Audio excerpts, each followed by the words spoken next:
Should be a countdown timer.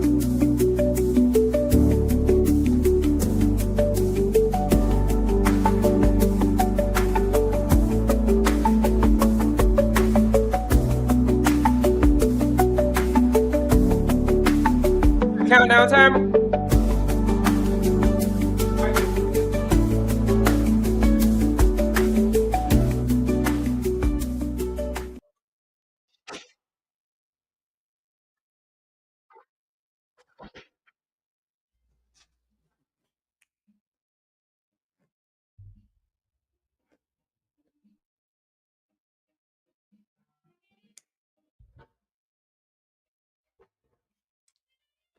What's up, folks? We're live. It's your boy Kelley, your certified holistic nutritionist, coming to you straight from the airways of Houston, Texas. How we doing this morning?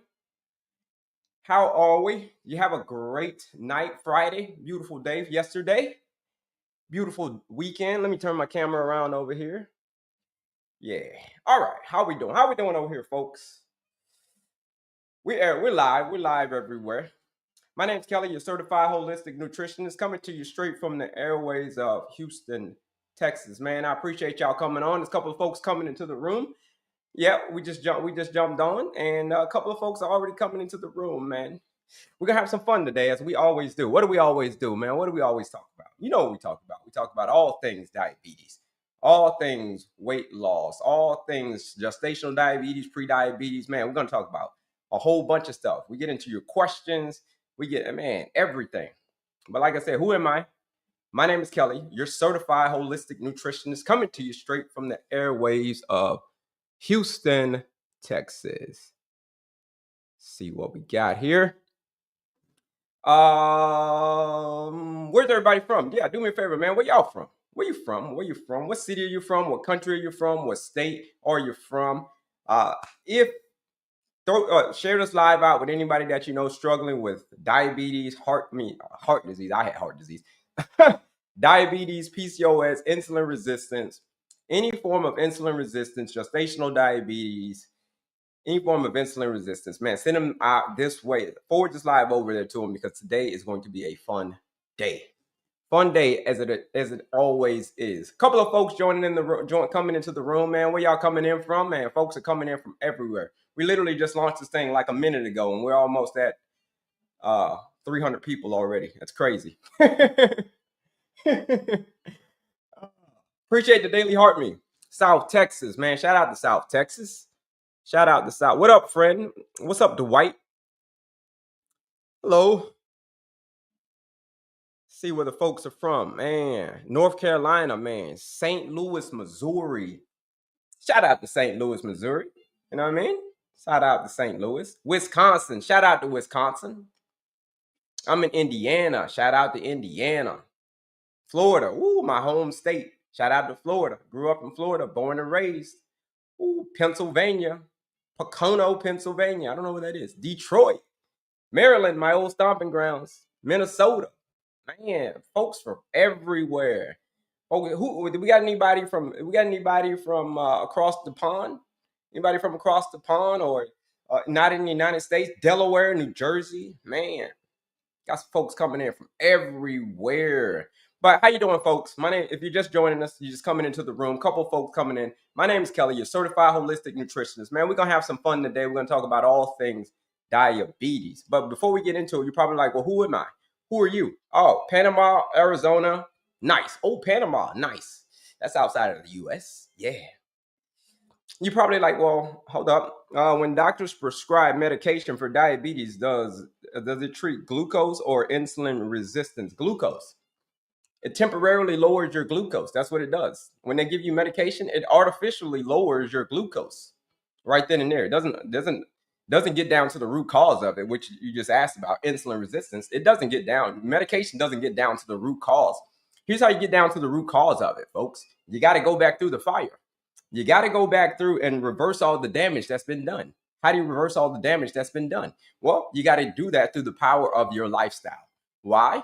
Why lifestyle? Why not medication, Kelley? Can't I just take the pill? Isn't there just a magic pill? Like in the Matrix? Can I take the red pill, or can I take the blue pill? What's the blue you stay, red, blue? I think it's blue you stay. No, blue you stay, and then or red you stay. Anyway, I don't remember which one it was what. Anyway, you take that pill and you're going to be inside of the matrix, or you're going to not be inside of the matrix. So tell me, who knows which one is the red pill, which one is the green pill? You stay inside of the blue pill, you stay inside of the matrix, or you get out of the matrix, folks. That's what it is. So that's what happens when you take the medication, folks. You're just putting a temporary mask on it. You're just staying inside of the matrix, and you're not actually getting out in the real world and seeing what the hell is really going on. You take a bird's eye view, like, oh, I see what's going on. I take this medication. All it's doing is artificially lowering my blood sugar, my glucose, but it's not getting down to the root cause of it. So whenever I stop taking the medication, what do you think is going to happen if we never got down to the root cause of what it actually was? We never got down to the root cause of why we actually have, diabetes. We never got down to the root cause of it.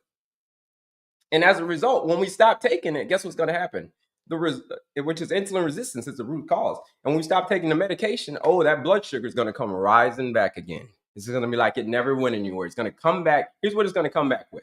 It's going to come back with a vengeance. That's what it's going to come back with, folks. Yeah. The red pill is to escape. Okay. Yeah. Okay. The red pill is to escape the matrix. Here's what I want to prescribe to y'all, folks. I'm not your doctor, so this is not medical advice. So I can't prescribe you medication and all that stuff. But we're going to talk about, I can't prescribe you that red pill. That red pill is for you to escape the matrix, escape the maze of just taking meds and hoping for the best. Well, you can do that, but it's not going to result in much. Right. So let's talk about it. Who am I? My name's Kelley, Certified Holistic Nutritionist. Like I said, here's a little bit about me. So I know a thing or two about diabetes. I know a thing or two about weight loss, right? I know a thing or two about diabetes. I know a thing or two about, here it is. I'm going to show them both cameras. I'm on both cameras. I know a thing or two about diabetes, folks. I know a thing or two. See this guy right here? This is when I went to the doctor in December, I think it was 2019 or 2020. 2019 it might have been. 2019, I think I went. I went to the doctor right after I took this picture, and I was diagnosed at that point as having diabetes, having heart disease, and being obese, the triple whammy. Yeah, that was me. That was me, folks. Look at my stomach. Look how insecure I was. Look at that. That's incredible how big my stomach was. Look, they caught me with my hand in the cookie jar. Folks, so when I tell you, I know a thing or two about this. I'm not playing with lifestyle medicine. Here's the thing about diabetes, folks. Diabetes is a dietary and lifestyle-driven condition, meaning it was your diet and lifestyle that caused the condition. It wasn't the medication. The only time that it was the medication that caused the condition is when it was caused through steroids. Now, if it was caused through steroids, okay, yeah, we could talk about that. It was the medication that actually caused it. But other than that, you want to know what it was? It was simply just how you were living your life. Things just eventually started to catch up to you, just like it did for me. I go to the doctor, diabetes, heart disease, and obesity, all at the very same doctor's visit. I told you I took that picture. About a couple of weeks later, I went to the doctor, and then that's when I got all the diagnosis. So that was like the last picture I took before my diagnosis. Now, I didn't want to take before my diagnosis, that was the last. I didn't want to take pictures. I was afraid to take pictures. Why was I afraid to take pictures? Because I was insecure about how big my belly was. Have you ever been there, folks? Are you there right now? Are you at that point right now where, yeah, you look in the mirror and you're not satisfied with what you see, or you look at your blood sugar and your blood sugar is all out of control and you're not satisfied with what you see? If you're there, folks, today is the time to change. The time to think about it, the time to like contemplate over it and all that stuff. That time is over with. The time to act is right now, today. That's what we're going to talk about all day. All day. 4 hours, we're going to be, or 3.5, 4 hours, we're going to be on here today, folks. What's the secret? Here's the secret. It's a shortcut. It's a shortcut, Swiss. All right, let's see. There's some questions over here. What's the secret? All right, let's see. The secret is this. The secret is this. What do you mean, how much commission do I earn, Benji? I don't earn any commission. How much commission do you earn, boss? Anyhow, back to what you were saying. Back to the question. The secret is this. This is the ultimate shortcut. The shortcut. What do you mean the ultimate shortcut? All you got to do is take the shortcut to get rid of diabetes. It's a dietary and lifestyle driven condition. Here's the secret. Show up, do the work, do it again tomorrow. That's it. That's the secret. Show up, do the work, and do it again tomorrow. That is the ultimate shortcut to defeating diabetes. Show up and do the work. What's the work, Kelley? Well, the work is the lifestyle medicine. Having a peaceful mind, having an active body, clean eating, effective sleep. It is a formula. It is a 4-part formula. 1, 2, 3, 4 parts. It is a 4-part formula. And in this 4-part formula, that is where the answer is. That is where the secret is. It's in your lifestyle. And that's what we're going to talk about throughout the day. First thing, we're going to talk about A1C. We're going to talk about what an A1C is. How do you bring your A1? And then the next thing is, if you let your A1C get too high, how do you bring it down if your A1C has gotten too high? 2 things that we're going to talk about. First, questions first. Let's get to these questions. There's a couple questions. I just left Big Pharmaceutical and got me a doctor osteopath. Nice. Red pill escape. Yeah, I'm starving.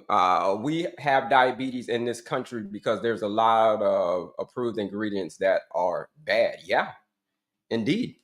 That's definitely a contributing factor. Thank you. Yeah, I look a little bit different.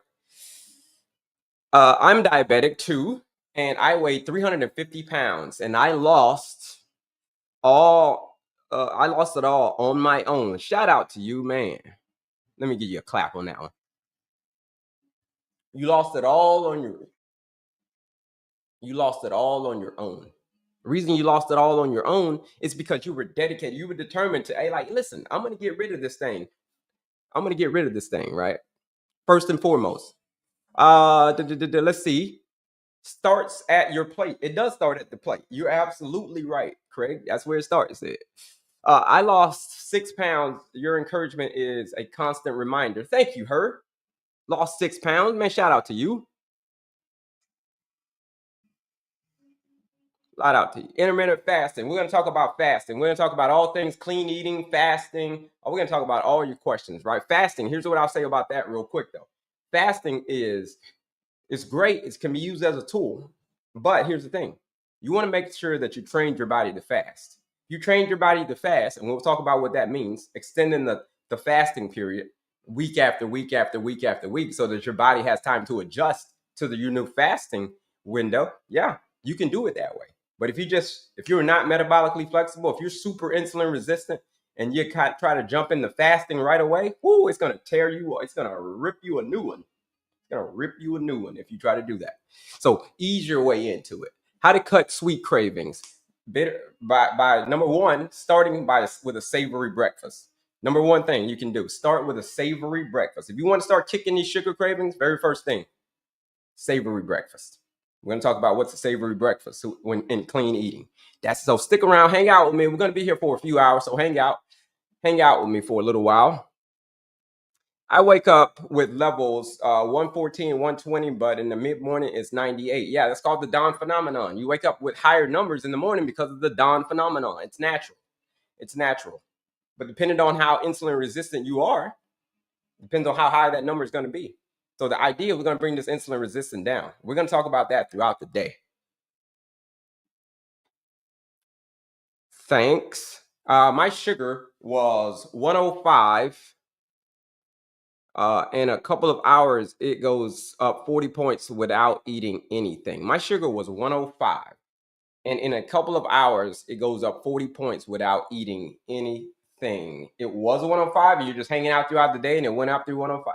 It could be, what kind of stresses, though, you're having throughout the day, right? There's a whole bunch of things that raise your blood sugar than just food. Right?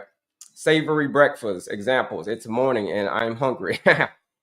A savory breakfast, real quick, is this, and because we're going to talk all things clean eating for like an hour. It is a fat, a protein, and a veggie. Fat, protein, and veggie. So whatever it is you eat, whatever form of protein is that you eat. So let's just say if you eat chicken, right? Chicken, broccoli, and an avocado. Chicken, broccoli, and avocado is a savory breakfast. It's not sweet. It's not a sweet breakfast. The sweet breakfast is the one that you want to avoid. So savory, basically eat whatever you would eat for lunch, eat that for breakfast, minus the carbohydrates. Leave the carbohydrates alone in the morning. So a healthy fat, a healthy protein, healthy fat like an avocado, protein like tofu or tempeh or chicken, whichever one that you prefer, and a veggie, a non-starchy veggie specifically, like bell peppers, you know, some maybe some leafy greens like some cabbage, things like that. That's a savory breakfast. But we're gonna dive into it real deep. Um,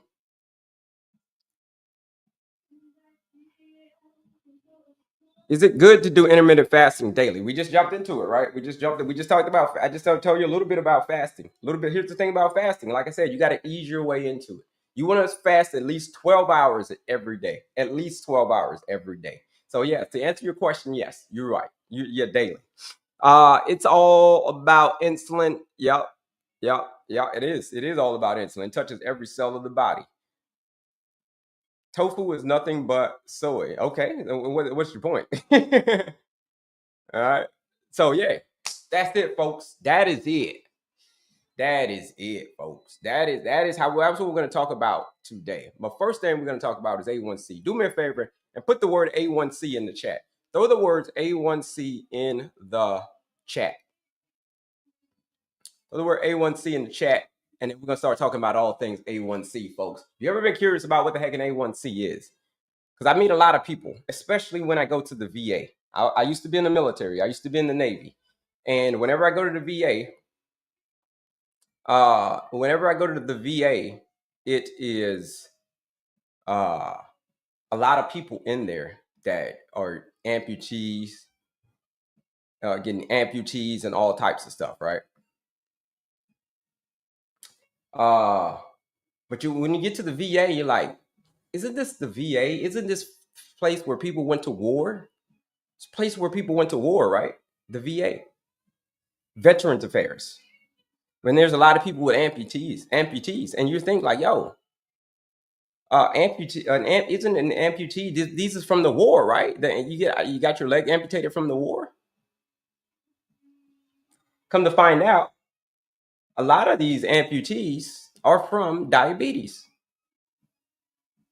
They are from diabetes. Isn't that crazy? That's where most of the amputees are. It's not from the war. It's from their lifestyle choices. Think about that. When I go to think about that stat. Think about that. When I go to the VA, there are people there with most of the amputees that you see are not from the war. They're from this little thing called type 2 diabetes. I just want you to think about that. Here's the thing about that. It's all you can reverse this whole thing. You can change your fate, folks. Change happens when you start living like the person you want to be, not the person you used to be, folks. Let's bring these cameras up. We're going to talk about A1C now. We're going to talk about A1C, folks. Here we go. Bring my cameras up. Can you see me? We're going to go to the board now. Class is in session. We got to all the questions. I'm going to get back to the questions, folks, when class is out of session. But right now, we're going to the board. And we're about to talk about all things A1C. Let me bring my board around here. Let's see what we got. See if we got it. Yeah, we're good. We're good on both cameras. All right, let's see. Any amazing transformation you're doing good. Thank you, Kathy. You're doing a good thing. But here's the thing. Thank you for that. Thank you for saying that. But here's the thing. I want for you to transform. I want your transformation. This is what I want more than anything is I want your transformation, right? Talk about change. Like I just said, all change happens when you start living like the person you want to be and not the person you used to be. Not the person you used to be, but the person you want to be. That's when life changes, right? That's when change happens. You start living like the person you want to be, that you know that you should be, right? Hemoglobin, what is it? Who's ever gone to the doctor? Answer me the question. Who's ever gone to the doctor? Both cameras over here. Who's ever gone to the doctor and like, listen, I've got the doctor says, somebody just said they came from the doctor. The doctor says, listen, yo, you're anemic. You're anemic or you've got low iron. Has anybody ever gone to the doctor and their doctors ever told them that? Like, listen, you're anemic, you got low iron. Put a me in the chat if you've ever gone to the doctor and the doctor says that you're anemic or you've got low iron. Put a me in the chat. Let's see how many me's we got. Let's see. Me. All right. Let's see. Any other me's? Me. All right. Got some me's. Got some me's. Got some me's.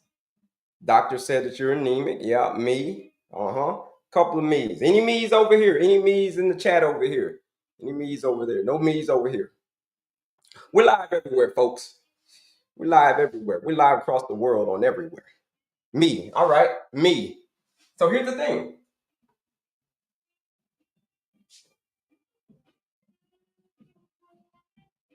Hemoglobin A1C. I told you, whenever I go to the VA, and a lot of people have gotten their leg amputated, it was all because they have a high A1C. That's it's not from the war. You would think that you're at the VA, a place of war, and most of the people who have gotten their leg amputated is not from the war. It's from this little thing called type 2 diabetes. So let's talk about what the hell hemoglobin A1C is. The word hemo means iron and oxygen. Iron and oxygen rich blood, basically. Let me get on this side so everybody can see me. Iron and oxygen rich blood is flowing through every cell of your body. You're like, iron and oxygen rich blood? Yeah, so every time you breathe, basically. That's iron and oxygen rich blood literally going through every cell of your body. So that is what the word hemo means. Every cell of your body needs oxygen rich blood. The word globin is how much, the word globin means protein. That's what the word globin means, protein. So iron and oxygen rich blood going through every cell of your body being carried by a protein. That's what it means to have hemoglobin. It's when your hemoglobin is low, it's why you get tired all the time, right? You ever notice that your hemoglobin is low and they say that you're anemic? You always notice that, hey, I'm tired. I'm tired, right? Why are you tired? Well, why are you tired all the time? Well, it's because you don't have enough oxygen-rich blood flowing through your veins. So as a result, as a consequence, you get tired. It's kind of how it works, folks. And it's so important. Here's the thing. Here's how important hemoglobin is. It's so important, folks, that if your hemoglobin gets too low, guess what the doctors will do? The doctors, when you go to the hospital, they'll give you a blood transfusion. They'll give you a blood transfusion if your hemoglobin gets too low. That's how serious the stuff is, folks. Okay. All right. So now that we have that established, what is this? What's an A1C then? What is an A1C? An A1C says this: how much sugar was stuck to the hemoglobin over the past 3 months? Let me so I can see both cameras. How much sugar was attached to the hemoglobin over the past 3 months? Sugar, stuck. Stuck is the better word. Attached is not the best word. Stuck.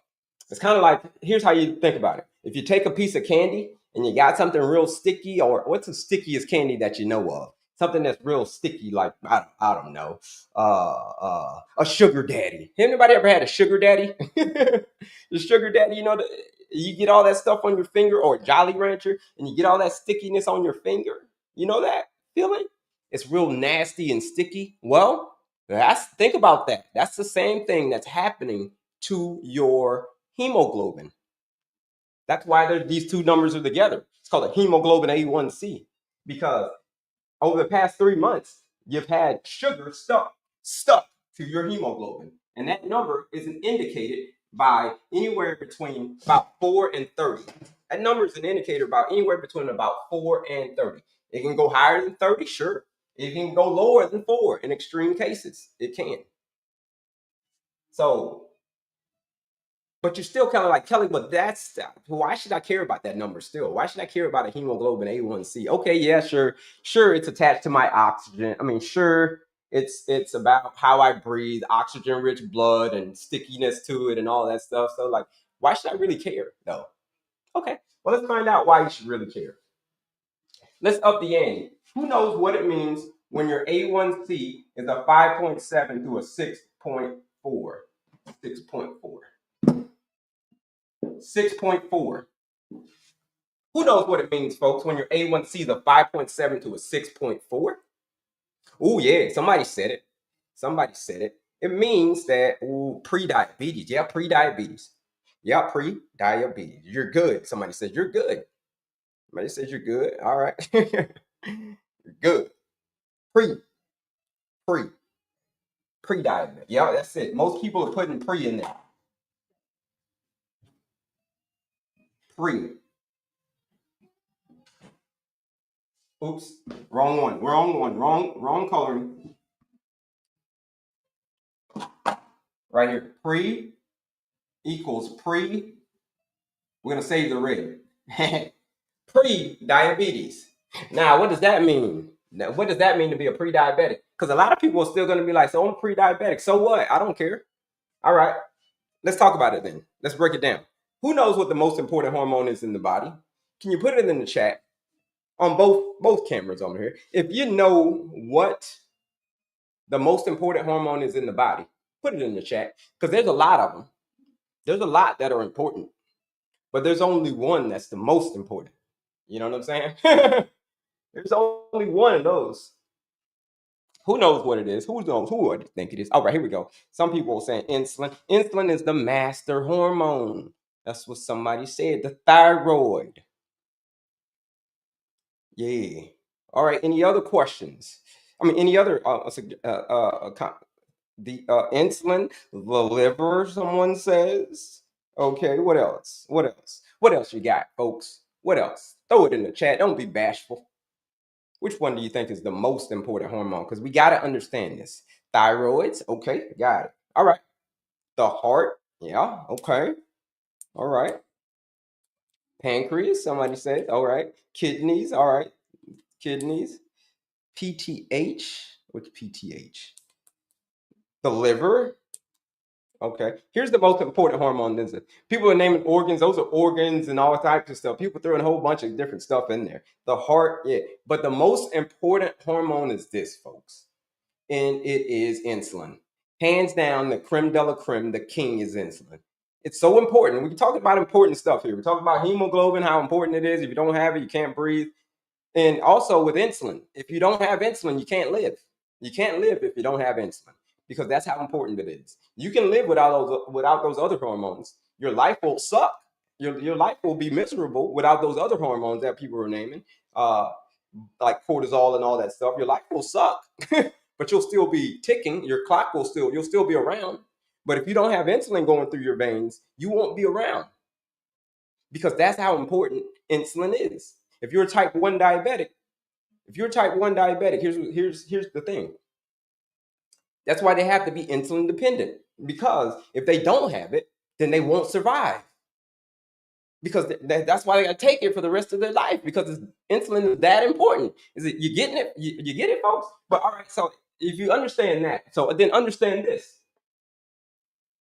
This number is an indicator of that you are becoming insulin resistant. This number right here, 5.7 to 6.4, says that you are becoming insulin resistant. Insulin, most important hormone in the body. And if you're resistant to it, do we think that's a good, put it in the chat. Do we think that's a good or a bad thing? That insulin is the most important hormone in the body, it's the master hormone. As somebody said, it's the master hormone. And if we're becoming resistant to the master hormone, do we not think that that's a problem? I don't know. I don't know. I don't know. I don't know. Let's see. What y'all say over here? I don't know. Yeah, it's a problem. It is a big problem. It's a big problem. Okay. So it just means that you're becoming insulin resistant. This right here, pre-diabetes, it just means that it hasn't gotten really bad yet. That's just all it means. This just means that it hasn't gotten really bad yet. That's all. All right, let's up the ante a little bit. What happens when your A1C gets to a 6 point? We're taking the gloves off now. What happens when your A1C gets to a 6.5 or better? What happens then? What does that equal? When you're like, we're taking the gloves off now, man. We ain't playing around anymore. We up in the ante. What does it mean when your A1C is 6.5 or better? 7, 8, 9, 10, 11, 12, 13, 14, 15, 16, 17, 18, 19, 20. What does that mean? Yeah, somebody said insulin resistance. Somebody said type 2 diabetes. Yeah, okay. All right. All right. Type 2 diabetic. Yeah, yeah. That's what it means, folks. Diabetes. Diabetes. But you're still, but then okay, like diabetes. Well, what does that mean, Kelly? For somebody, if you're just somebody that doesn't know, like, again, Kelly, why should I care that I got diabetic? I'm diabetes, right? If I'm diabetic, where's the 6.9? 6.5 or better. 6.9 is higher than 6.5, right? So it's yeah, it's above 6.5. That's why I put the up arrow. I put 6.5 and I put the up arrow. Anything above 6.5 is considered to be diabetic. It just now here's what it means. It means this. It means that insulin that we talked about, it means that the resistance that we talked about is not just getting bad. At this point, it is now bad. It is bad at this point. All right, so folks, that's what I'm going to tell you. We're going to talk about what it is, and then next we're going to talk about how to bring this number down. That's part 2, how to bring the number down naturally. So now it just means that now it means that the insulin resistance has gotten bad. So what does that mean for you? Here's what it means for you overall. It means that life that you're hanging on to, the life that you cherish and hanging out with friends and family and all that stuff, it means that life is slowly wilting away from you. You're losing it. The higher the number is, when it starts getting up into the 10s and 11s and 12s and 13s and 14s and 15s, what's happening is your cells are becoming glycated. It's becoming glycated. What does it mean to have glycation? Well, glycation is basically your cells are rusting. Your cells are rusting. That's what they're doing. If you look at a pipe is nice and clear when you get it in the beginning. It's nice and clear. But then as the years go by, you start looking at that pipe and it starts getting all rusty and nasty looking. And that's what's happening to your cells. You are literally aging faster than what you should. You are literally subtracting years away from your life, because here's why. Why are you doing that? Because insulin is the most important hormone in the body. And if insulin is the most important hormone in the body and you're resistant to the most important hormone in the body, isn't that bad? Okay. Now, the higher the number is, the more insulin resistant you are, which means you're going to have a higher A1C. You got to have a high A1C. And what does it mean to have a high A1C? That means that's more sugar. A1C means how much sugar was stuck to your hemoglobin. Okay? Basically, it's basically just choking it out, basically. Choking out remember when I said hemoglobin was? We said that was oxygen rich blood, didn't we?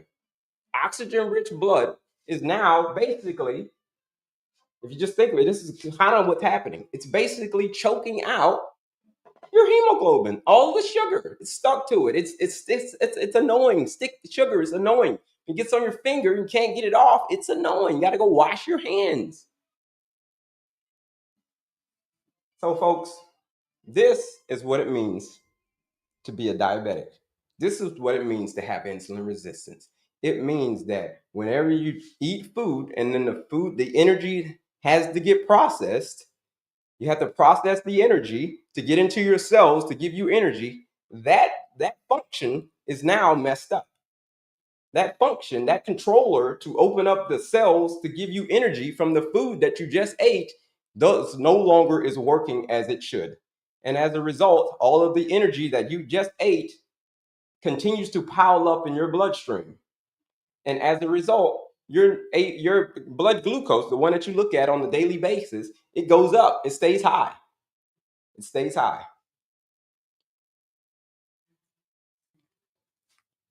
So this is what's happening. This is why you have high blood sugar, folks. It's because the master hormone is screwed up. That's it. That's it, folks. So if this is making sense to y'all, folks, and if you're now you now understand what it means to have a high hemoglobin A1, here's what it means. Here's what it means in simple terms. It means the higher the number is, the faster you're checking out of here. It means the higher the number is, the faster you are digging a grave with your teeth.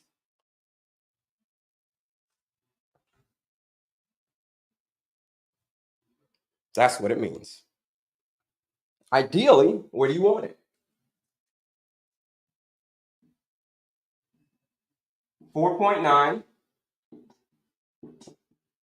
to about 5.3. You want it ideally. Now, does it have to be exactly 4.9 to 5.3 in that range? No, it doesn't have to be exactly there. But here's what you want to do. You want to get it somewhere. You want to shoot for this area. You want to, you can be 4.8, 5.4. The idea is just this, ideally, you want it, that's the sweet spot. Get it there.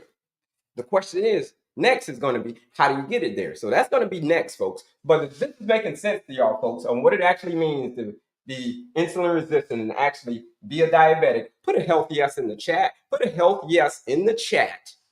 Put a health yes in the chat if this is making sense to you. Or if it didn't make sense to you, be like, Kelley, I don't know what you was talking about, bro. That was not, you did not explain that well. I don't know. That was a bunch of mumbo jumbo you told me, Kelley. And if that's the case, I'll make it even simpler. Okay. Trust me, I can make it even simpler if this was hard to understand. So if this is making sense to y'all folks, put a health yes in the chat. Let's see. Any from the other side of the other, no, all right. Here we go. Look at that. Let's see. Let's see. What's your questions, folks? Ideally, make sure your gut microbiome is balanced. Yeah, ideally. Yep. Is there a way to check those levels at home without going to the doctor? You can check your blood sugar at home, but that A1C test at the house, I don't know about that test. I've heard of it. How do I come out of pre-diabetes? That's what we're going to talk about right now. That's just the thing that a lot of people ask that question. How do you get rid of it, man? How do you bring the numbers down? But when I tell them what I got to do, what they got to do, they're going to be like, no, bro, I'm not doing that. I ain't doing that. I was okay just talking to it until you said that I actually had to do that. No, bro, I ain't doing that. Nah, Hey, car, no, bro. So this is how you bring it down. I mean, we're gonna talk about how to bring it down. Just got in the chat. How do you lower it? That's what we're gonna talk about next. But I'm telling you, most people ain't gonna do it. I'm gonna tell you, but I ain't gonna do it. Most people ain't gonna do it. Most people ain't gonna do it. Right? Eat clean and exercise. That's it. I'll do whatever I need to do. Okay, well, let's talk about that then. Let's talk about that. Because a lot of people will say that. A lot of people say that. But here's the thing.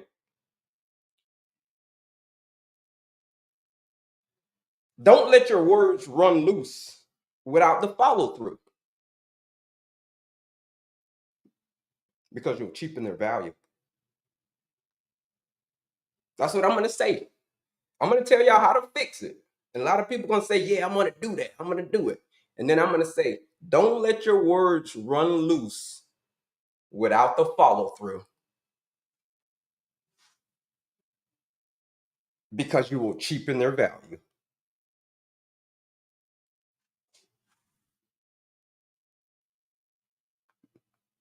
So difficult. Health is wealth. I need help to my mother.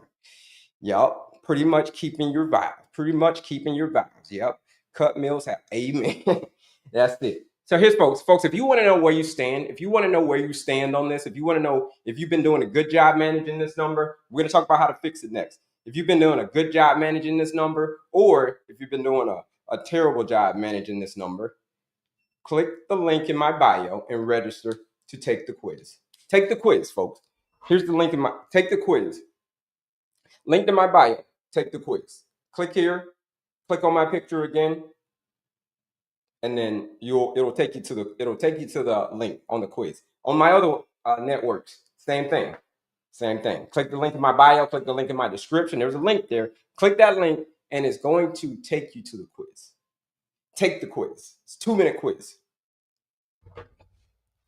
You can understand and learn your diabetes management style. That link in my bio, folks, is like Disney World for a diabetic. If you've been suffering from diabetes, you click that link, man, it's like Disney World. I'm telling you. What does iron level indicate? Well, what iron level indicates how much oxygen-rich blood you got going through your body. How much oxygen-rich blood? I keep passing out during the day. Whoa, that's serious there. You got low blood sugars. Your blood sugar low. Wow. I dropped my A1C to a 12 to a 6.5. Fantastic. Fantastic, folks. All right, so now let's get serious, folks. Let's get serious.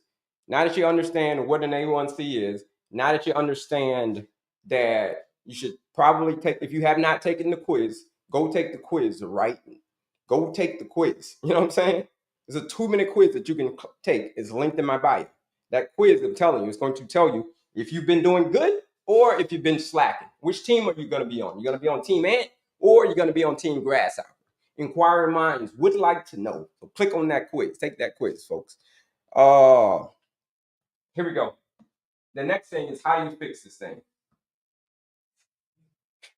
This is the difficult part. This is the work that I tell people. Like, here's the thing about diabetes. I'm just going to keep it real with you. And here's how to fix it. Here's how to, if you become pre-diabetic, if you become diabetic, if you just had this number for many high numbers for many years, here's what you're going to have to do. You're going to have to get outside of your comfort zone. And you're going to have to do some work. You're going to have to do something that you wouldn't normally do. You got to do something that's so far outside of your comfort zone that you just get to the point where you're just like, yo, bro, I am so uncomfortable, but I know that this is what I need to do. Right? You can't be a prisoner to your preferences. You can't be. You can't be a prisoner to your comfort zone. The work is what's involved. Here's what you got to do. Here's the work, folks. You got to maintain your pace. Type 2 diabetes. Type 2 diabetes. And if you've developed insulin resistance, it's all from things that happened in your lifestyle. Here's what you got to do.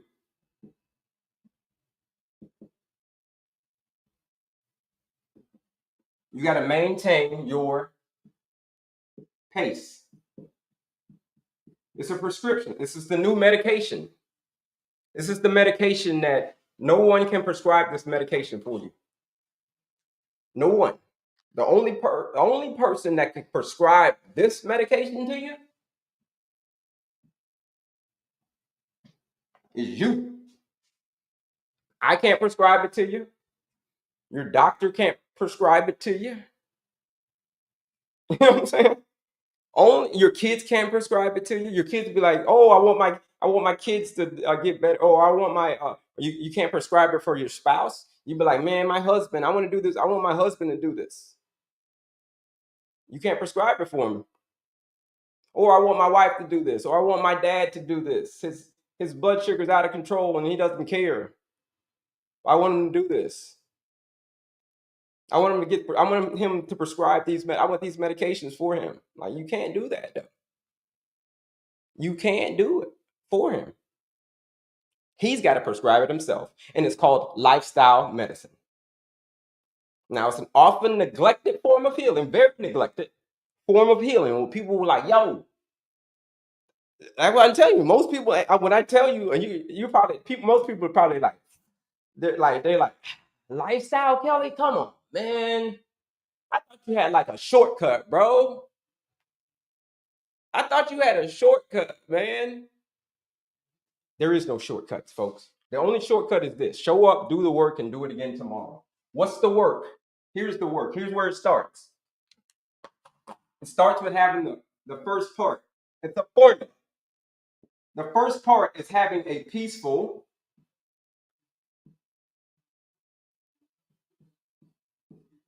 mind. That's the first part. Having a peaceful mind. You like, a peaceful mind? What the hell does that mean, Kelley? Well, it means this. It means, when you wake up in the when people are getting on your nerves, like, man, my kids are getting on my nerves. Who's getting on your nerves? Oh, my kids are getting on my nerves. Who's getting on my nerves? My spouse is getting on my nerves. Who's getting on your nerves? Throw it in the chat. My kids are getting on my nerves. The teachers are getting on my nerves. The traffic's getting on my nerves. My mother-in-law is getting on my nerves. Here's what's going to happen, folks. If you do not get these areas right, if you do not prescribe yourself this new medication and actually show up and do the work, you're going to get prescribed the other medication, the other pill. Remember we talked about the red pill? You escape the matrix. I'm teaching y'all right now how to escape the matrix. Now, which pill are you going to take? The red pill, or because that freedom, the red pill, you get to see. You turn into Neo, you become the one. But then if you choose the blue pill, you're going to stay inside of that matrix and like just be just like everybody else inside of that matrix, not knowing that the real work is in their lifestyle. Peaceful mind. Okay? Peaceful mind. Here's how I did it. Here's how I reversed all my stuff.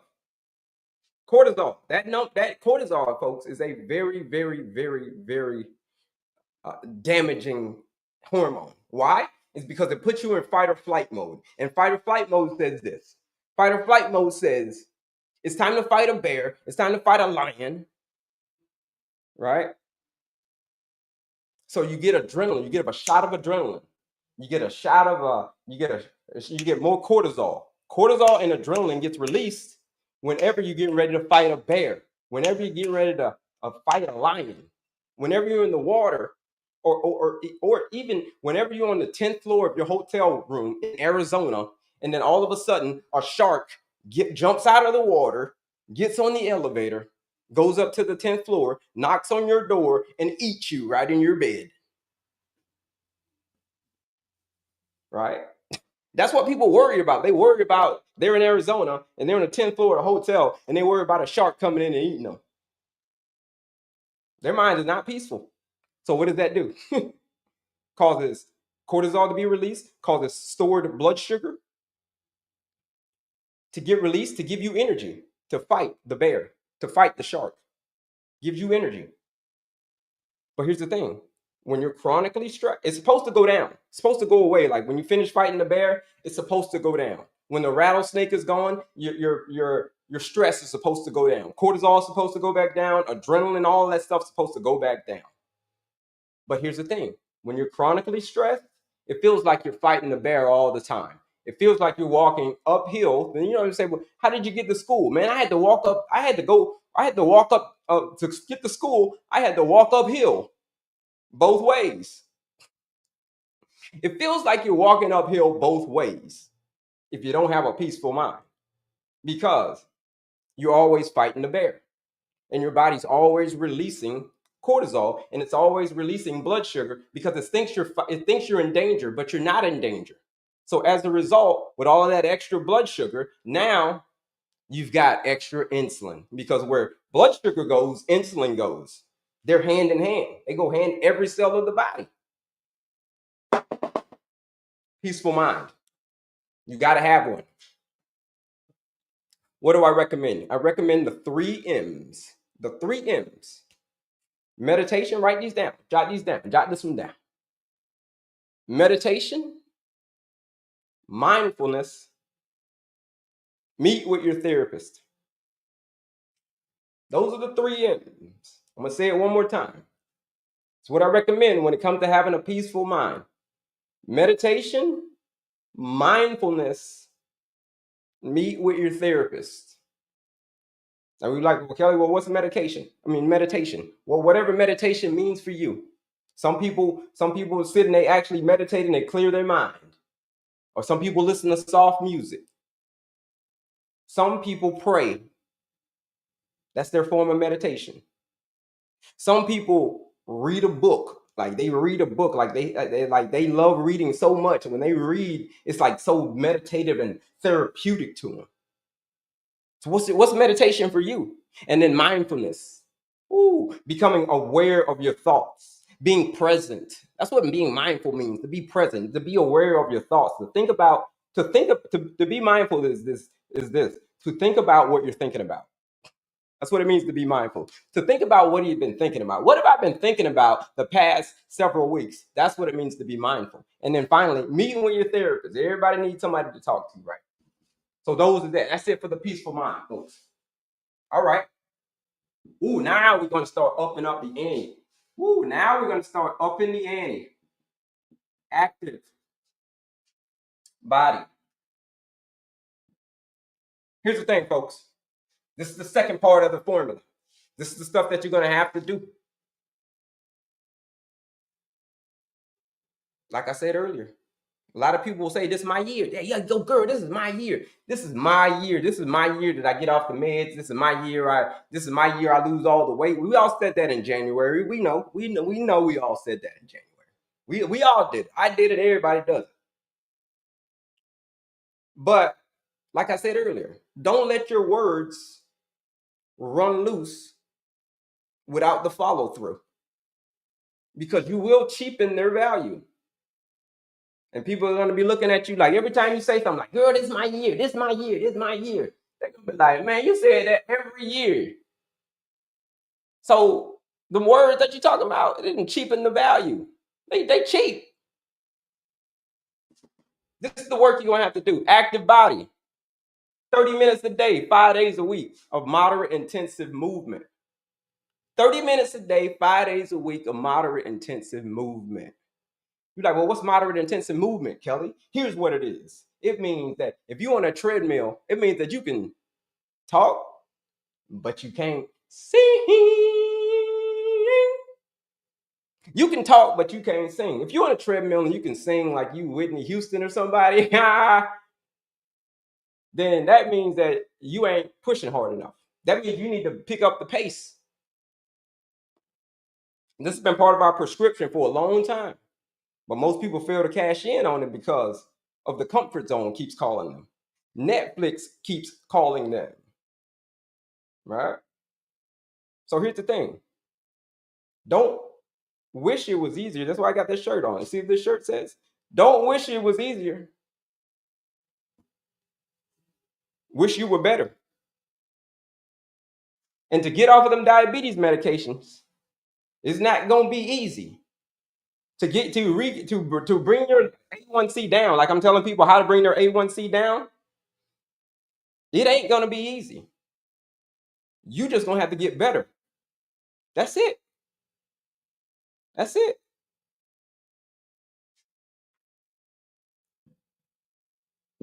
Active body, 30 minutes a day, 5 days a week, moderate intensive movement. Now, am I saying go out and be a bodybuilder? No, I ain't saying you got to go out and be a bodybuilder, world-class athletes. I'm saying that you do have to be active, though. You do got to go out there and move your body. It could be something as simple as a 10-minute walk after breakfast, a 10-minute walk after lunch, a 10-minute walk after dinner. That's 30 minutes a day. You do that 30 minutes a day. You do that 5 days a week. You know what that means? Man, that means you still get weekends off. Like today, the weekend, you'll still get the weekend off. If you did 30 minutes a day, 5 days a week,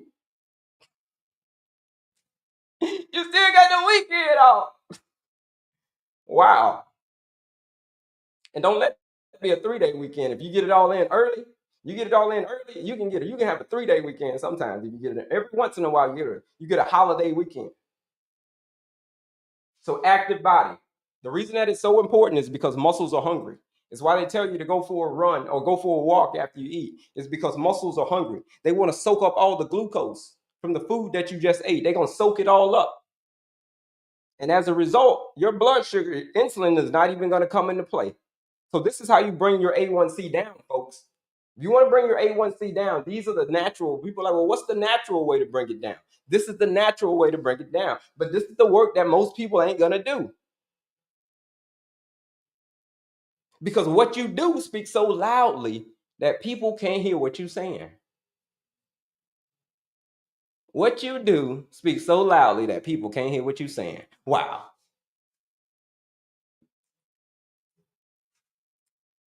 Folks, if you want to know more about this formula, when I break down the whole formula, there's a free masterclass that you can register for. That free masterclass is called Unlock Your Diabetes Freedom. Woo! I'm going to break down this whole thing piece by piece by piece. It's 45 minutes. It's linked in my bio. You click that link in my bio, you register for the masterclass. You register for it. It's absolutely free. Clean eating. Now, peaceful mind, people might say, you know what, Kelley, I can find ways to manage my stress. And then if I say, yo, Kelley, if I say the active body, I say, hey, have you been active? People will start being like, I don't know about making time to be active, Kelley. I got the kids, I got this, I got that. Everything will come out. All the excuses will start to come out. All right. Or why they can't be active. And then clean eating. Whoo, that's the big one. That's the biggest one. Because here's what happens. In the clean eating, man, people love to eat what they love to eat. They love to eat what they love to eat. Clean eating, I'm going to just fly through this one, but because we're going to cover clean eating in the whole next hour. But clean, whole, unprocessed foods, real food, something that came from a bush, something that came from a branch, something that once had dirt on it. You know what I mean? Something that once had dirt on it. Fruits, vegetables, nuts, seeds, whole grains, beans, right? Lean cuts of protein. So whatever diet that you eat, so whether it be whatever diet you eat, so chicken, turkey, salmon, fish, whatever it is that you eat, clean, lean or tempeh, tofu for my plant-based options, right? Then you got eggs. Eggs are not plant-based, but you get what I'm saying. These are leaner protein sources, not the saturated. I mean, not the processed meats like bacon, everybody's favorite. Like, ooh, doesn't everybody love bacon? Bacon, sausages, salami, hot dogs. Don't be going to compete in the 4th of July hot dog eating contest, right? Don't do it. Because those are processed meats. Those are group 1 carcinogens. So even the bacon included. And even my folks from Louisiana, ooh, the boudin. You know what I'm talking about when I talk about the boudin, don't you? Yeah. The boudin, that's processed meat. That's a processed meat that you want to stay away from. Because those are group 1 carcinogens. So, like I said, we're going to cover clean eating a lot in the next topic, but clean eating, whole unprocessed foods as much as you possibly can. Leave enough room to tie off the sack. What does that mean? Eat until you're about 80% full. You're about 80% full. You're like, yeah, full. You know how you do a laundry basket, and if you fill that thing all the way to the top, man, you're not gonna be able to tie off the sack, are you? Nope. Mm-mm.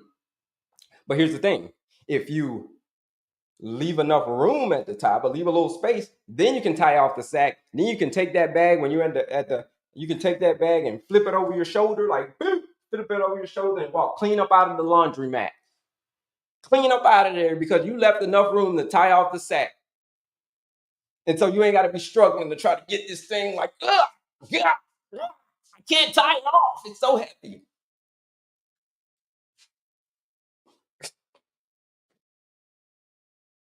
Leave enough room to tie off the sack, folks. So that's what you mean. Eat till you're about 80% full. That's when you get to that point where you're like, what that feeling. Here's how you know when you get to that point. When you get to that point when you're just like that point that says stop eating, stop eating. But you keep going because it tastes so good. That's where you're supposed to stop. That's the 80% right there. That was the 80% right there. You didn't even listen to it. You said, y'all, it still tastes so good that I'm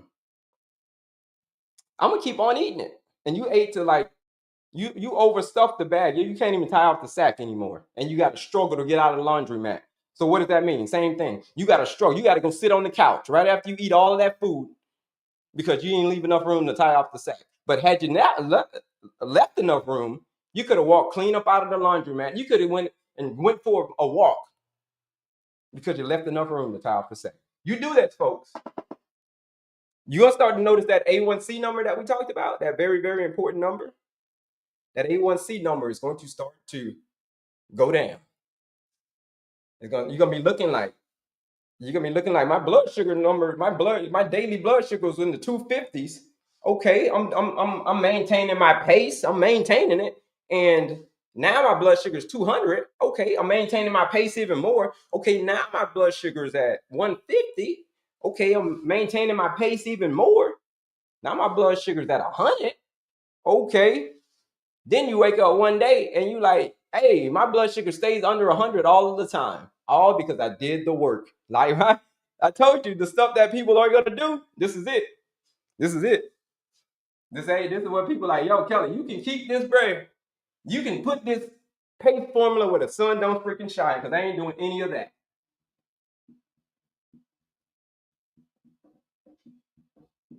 That's most people's attitudes. The E, folks, stands for effective sleep. Let me get some water. Hold on. Been talking for a while. Hold on.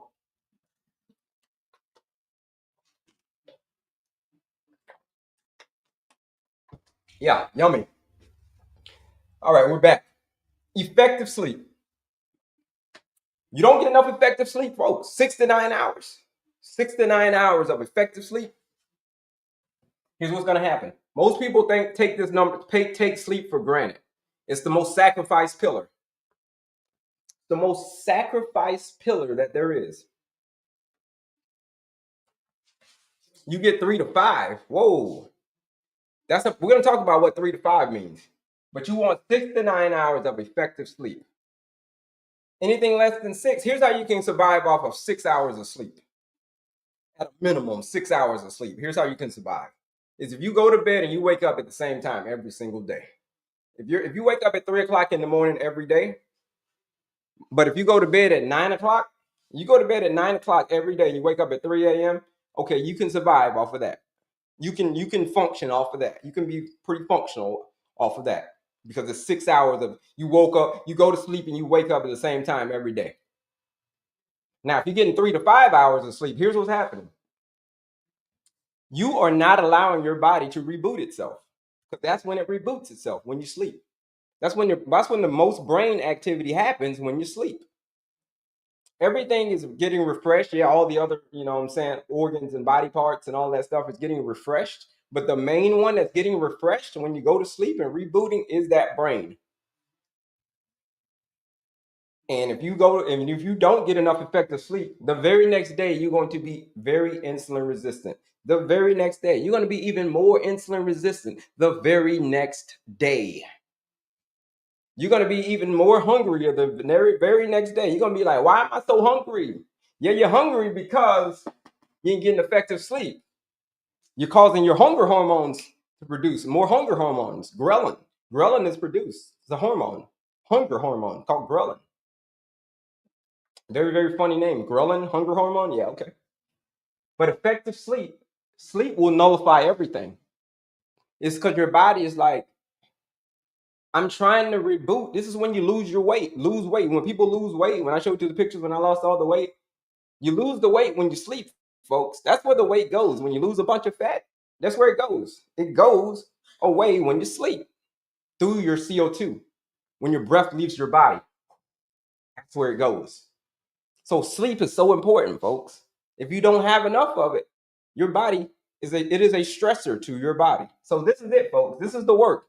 This is the work. Peaceful mind, active body, clean eating, effective sleep. Sleep is the most sacrificed pillar that there is. But if you only knew how important sleep was, I guarantee you wouldn't sacrifice it anymore, okay? In the masterclass, there's a free masterclass, a 45-minute masterclass. Join the go watch the masterclass. Here's where you watch the masterclass right here. It's 45 minutes masterclass. Here's where you can register for it. Sorry, you register for the masterclass right here. Click right up here. Do me a favor, folks, and bebop that screen, man. Bebop that screen, double tap that screen, share this live out with anybody that you know that is struggling with diabetes, pre-diabetes, gestational diabetes, all of that, man. Weight loss, they're struggling with all of that stuff. Insulin resistance. Forward this live over there to them, folks. Here we go. Look at this. Here's where it is. Here's where all the goodies are.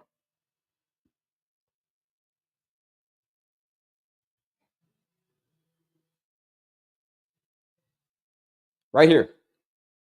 So if you click right up here, and then you click on my picture again, man, this thing is going to take you to right here. Here's the link in my bio. When I always talk about the link in my bio, it's right there. There's all the goodies right here. This link, both cameras, sorry. This right over here. We're on this one, but if you're on all of my other ones, it's the same thing. Just click the link in my bio.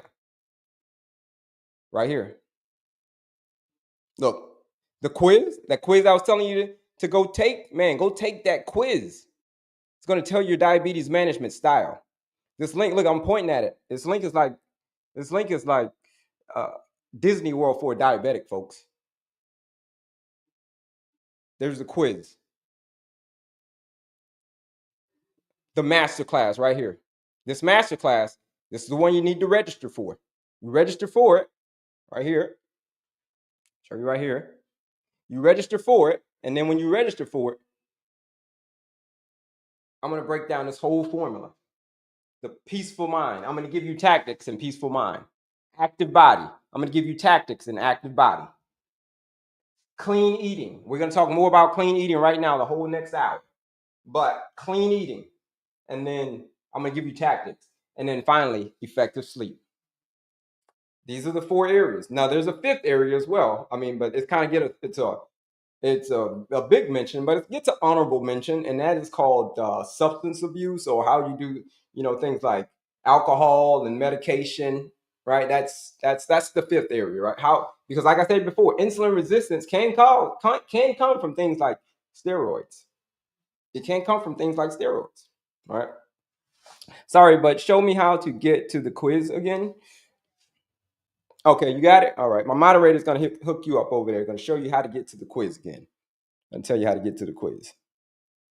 But real quick, right here, click right up here, click this, and then you got to click my picture again. So you got to click my picture again, and you'll get to it.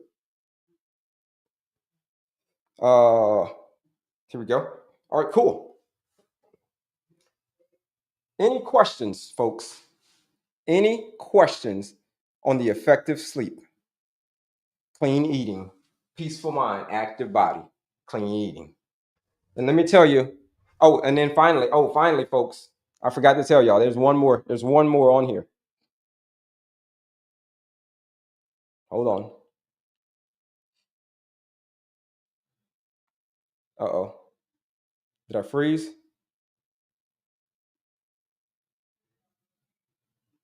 Hold up.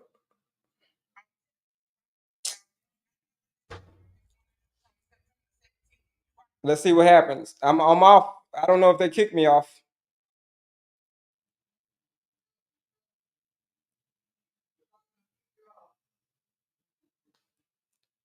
Oh, resume. Yeah, it might be the internet. I'm here, resume. All right, we're back, folks. We had a little freeze. We're back though. We might have froze for a second. All right, let me switch it back around. I think we froze for a second. There we go. All right, we're back. We are back, folks. Sorry about the brief interruption. But anyway, that's how you get to it again, folks. Quiz and then this one right here. The 14-day blood sugar reset challenge, which many people have registered for, the 14-day blood sugar reset challenge. What is it? This is the one right here. Let me show you. This one right here, folks. The orange one right here. 14 days, 14-day blood sugar reset challenge. What are we doing on this 14-day blood sugar reset challenge? We're doing exactly that. We are resetting your blood sugar. Now, there's a lot of people who have joined this 14-day blood sugar reset challenge. 200 people have joined the challenge already, and people are getting amazing results, right? That's why it says 14 days, see your blood sugar drop. This challenge works. This is what the challenge is all about, folks. It's all about stepping outside of your comfort zone. It's about, you said that this is what you wanted. So if you said that this is what you wanted, and this is what you really want, now it's time to put in the work. Now it's time, they say the saying is, now it's time to put it's time to put it into action, time to put your money where the mouth is. You know that saying before people say that? That's what they say. So the 14-day blood sugar reset challenge. What is it? It's a blueprint. Same blueprint that I put myself through. Same blueprint. When I lost all of the weight, when I was a diabetic, I had heart disease, and I was obese, the triple whammy. The same process that I put myself through. I just streamlined it now. Right? That's all I did. I just took what I did and I teach my clients, and I put it into a 14-day challenge. And in this 14 days, all you got to do is show up and do the work. Here's the work. What's the work? This is the work. This is the work. The work that most people are not going to do. Why? Because it's it's going to get you outside of your comfort zone. I'm going to get you outside of your comfort zone for 2 weeks. But at the end of those 2 weeks, you're going to look back and say, that was the best thing I decided to do. There's a lot of people who have come on the people are going to come on and they tell their stories, what day they're on, what results they had from the 14-day blood sugar reset challenge. Some people are saying that this is the best investment that they've ever made. How much is the investment? It's normally $99 for the investment to join the 14-day blood sugar reset challenge. But here it is today.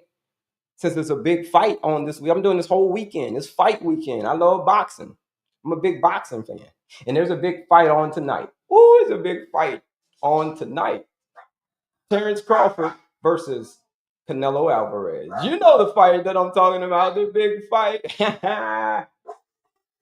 So as a result, folks, I'm using there's a discount code that you can use today. It's only going to be active for today. And the discount code is FIGHT. Whenever you check out at the 14-day blood sugar reset challenge, now it's going to be $69 to join that challenge today because it's fight night. And the discount code is FIGHT. FIGHT. And it's going to drop the price down to $69. $69 to join the 14-day blood sugar reset challenge. You don't want to miss it. This fight night. How often do you get fight night? Not very often. So that's it, folks. Join the challenge. Accept the 14-day blood sugar reset challenge. Take the quiz. Register for the master class. The quiz and the master class, absolutely free. All you got to pay is attention. The reason I got to charge you for the challenge is because when I give it to you for free and it gets hard, you're going to stop. You're going to stop. So that's it, folks. Any questions on this? Any questions on this? Any questions on this? Yeah, today's a great price. Today's the great price for it. It's fight night. All right. You're in luck because I'm a big boxing fan. I'm a big boxing fan. I'm telling you, this is life-changing stuff we're doing here, folks. We're streamlining, we're cutting out all of the guesswork. You know how you've been guessing about what to do, what to eat all these many years? Like, what do I eat? I don't know what to eat. Where do I start? I don't know where to start. Where do I start? What's this? What's that? How do I do this? Is this good? How many carbs should I eat here? Should I eat that many carbs? How much protein should I eat? All of those questions that you have that you don't have answers to. Well, and you get so confused about, and then you just go look up some stuff and it just gets even more confusing. Well, that's why in this 2-week challenge, we took all the guesswork out of it for you. All the guesswork is out of it. Let's see some of these questions. I have a child with autism that has a very picky menu with the things he eats. Unfortunately, no, that's not going to be my specialty. Not autism. Unfortunately, no. But I can't help with that one.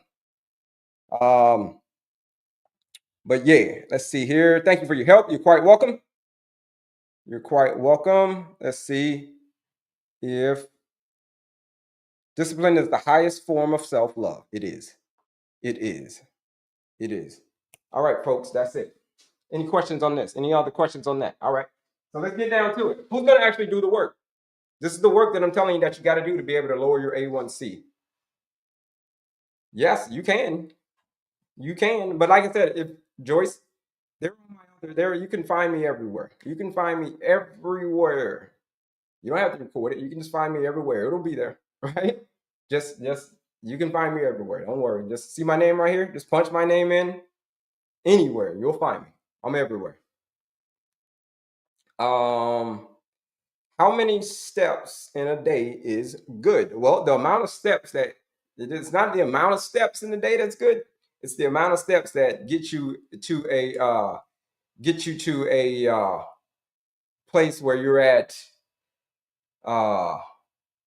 moderate intensive movement. Moderate intensive movement. That's where.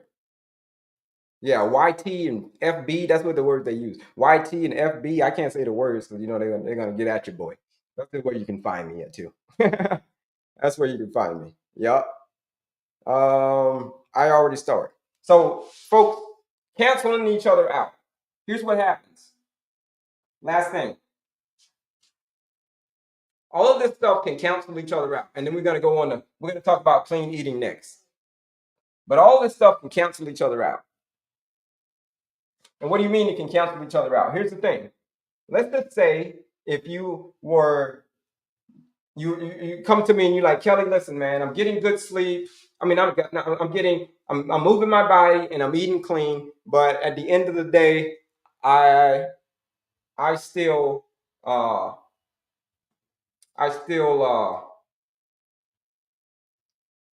can't get any good sleep. I'm moving my body. Somebody was like, how many steps are good? How many steps are the right amount of steps?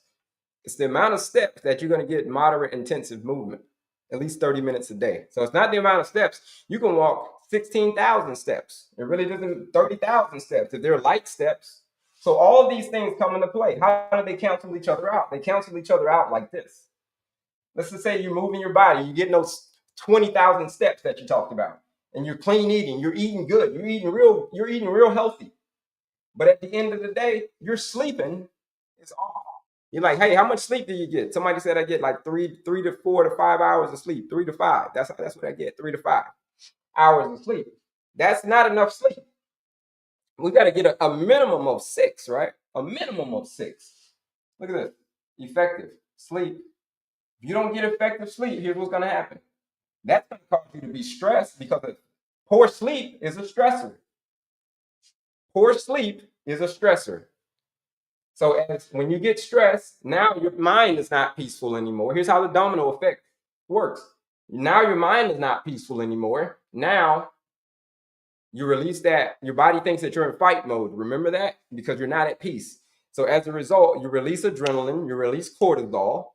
And as a result of that, you release stored blood sugar all the time. You're chronically stressed all the time because you're chronically getting terrible sleep. And you're constantly releasing blood sugar and you're constantly releasing insulin as a result. And as a result, as the years go by, as time go by, you wake up and you're like, Kelley, man, why am I working out all the time, man? Why am I eating good? But then my sleep is thrown off. I'm not getting sleep. Yeah, because sleep can throw the whole thing off. You can cancel out the active body and you can cancel out clean eating, all because you weren't getting effective sleep. Or it's because you're stressed out all the time. You're letting the world get on your nerves. You're letting your boss get on your nerves. You're letting the kids get on your nerves. You're letting the traffic get on your nerves. And all this time, but you're eating good. You're clean eating. You're moving your body, but you're wondering why your A1C is still high. Why is my A1C still going high, Kelley? Why can't I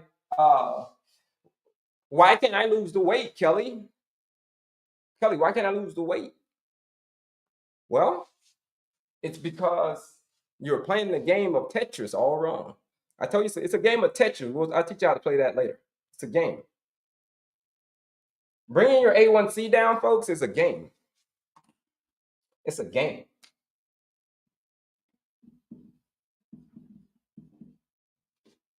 That's the discount code for the challenge.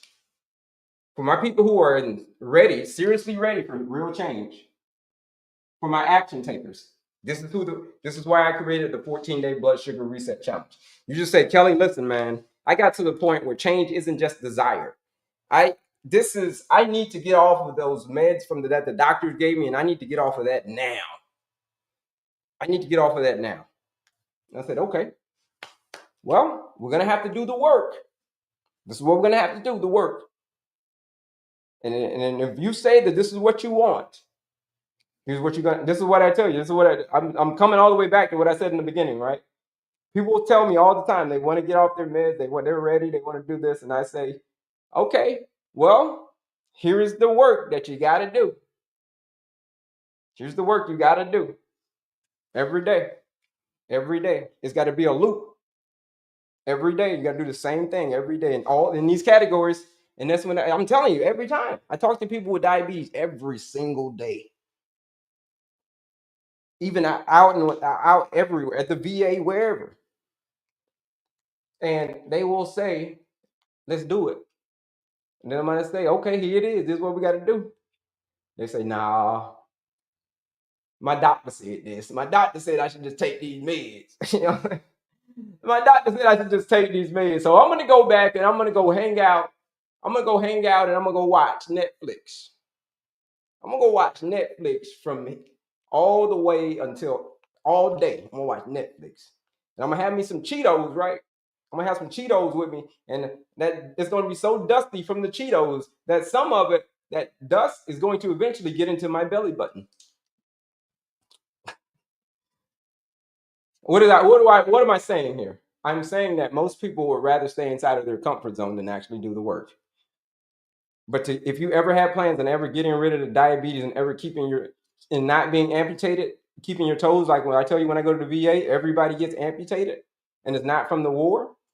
It's a staggering stat, folks, to know that the people, when you go into the VA, and most people who are in the VA that are amputees, they're not amputees from the war.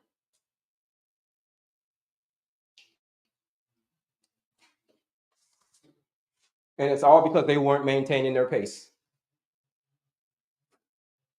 What are you going to do? Are you going to maintain your pace? Are you going to take the red pill or are you going to take the blue pill? The red pill is when you leave the matrix. The red pill. That's why I put that in red, right? It's when you leave the matrix.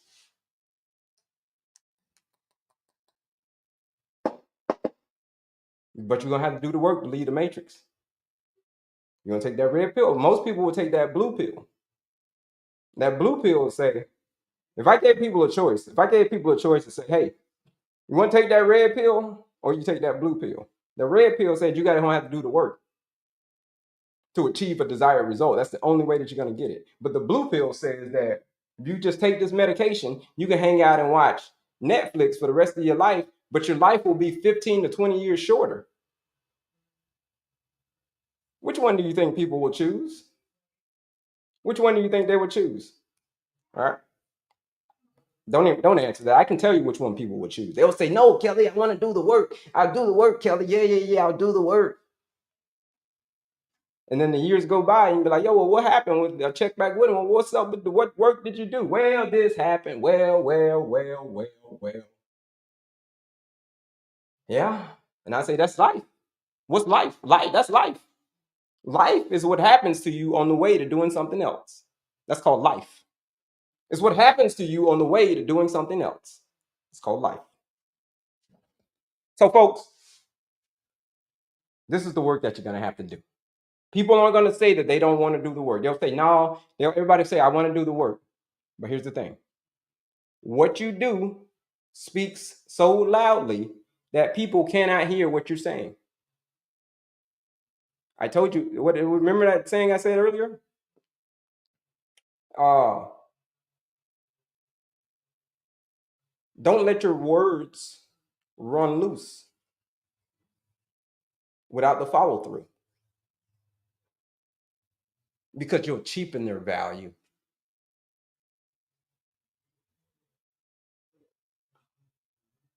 That's it, folks. That's it. That is how you lower your A1C. That's it. That's the end of the topic. That's it. That's it. Any questions on, is it not clear now? Is it not clear that what you got to do, to be able to get off of the meds? Is it not? If it's clear to you, put a health yes in the chat. Put a health yes in the chat. If it's clear to you what you got to now do. Because knowing, there's a big gap between knowing and doing. Put a health yes in the chat. Put a health yes in the chat. If you say, now, I know what it is now that I have to do. Let's see how many health yeses we got over here. My mother-in-law was an amputee from all of the, from my mother-in-law was an amputee, all from cut. She got having diabetes, cut, not infected, not in healing. Yeah, that's it. That's it. Your wounds won't heal. Remember? Yeah, you're right. The wounds are not going to heal properly. It's because the nutrients can't get to, you don't have enough oxygen-rich blood going to that area. Your hemoglobin is destroyed. Your nerves are destroyed. It can't get the right amount of oxygen-rich blood. So as a result, when you get a cut, now it's not healing. It's not healing because you don't have enough right kind of circulation going through there. Because there's too much insulin is blocking everything and all of that. So yeah, I'm sorry to hear that about your mother-in-law. Just diagnosed with type 2, working hard every day, want to get tested. Diabetes, it is serious. Diabetes is serious. People do not understand how serious this condition is. They don't understand how serious this condition is. For instance, let me tell you when diabetes got serious for me. When with the day when it got serious for me is when my mother passed away. And she passed away at the age of 67 from basically insulin resistance. She passed away from a heart attack, but insulin resistance is a big part of that. Okay. And then my sister, 2 years ago, at the age of 55 years old, she passed away in her sleep at the age of 55 years old due to, you guessed it, complications from diabetes.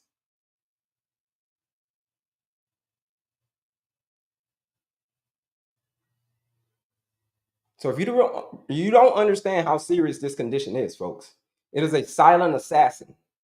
It will take you out of here real slowly, real quietly, and you would never even know that it was there until it's too late. It's just like a ninja. Ninjas, if you watch 1980s ninjas movies, ninjas are known for this. You will never know that a ninja is there until it's too late because they're silent assassins. And it's the same thing with diabetes. It is a silent assassin. It will take you out of here quick, fast, and in a hurry, and you didn't even know it was coming. It's because you let your A1C get so high, and then you can't even really feel it. You let your A1C get high. Some people don't even know that they have diabetes. They'll go to the doctor and they'll get their blood work back and be like, hey, my A1C came back at a 13. But they'll be like, how did it come back at a 13? They'll be puzzled. They'll be like, how did it come back at a 13? But I didn't feel anything. I feel normal. Well, it came back at a 13 and you can't feel it when your blood sugar is high. Like if it gets crazy high or crazy low, you'll feel it. But if your body's gotten so adapted to having high blood sugar, it's gotten adapted to it. It's learned to how to figure out to manage that. So therefore, you don't feel it. And that's when you go and you get 13. That's serious, man. 13 is serious. You don't know how serious, but it's serious. We're gonna talk about a game of blood sugar Tetris. What happens when you lose that game of blood sugar Tetris? We're gonna talk about that in a little bit, folks.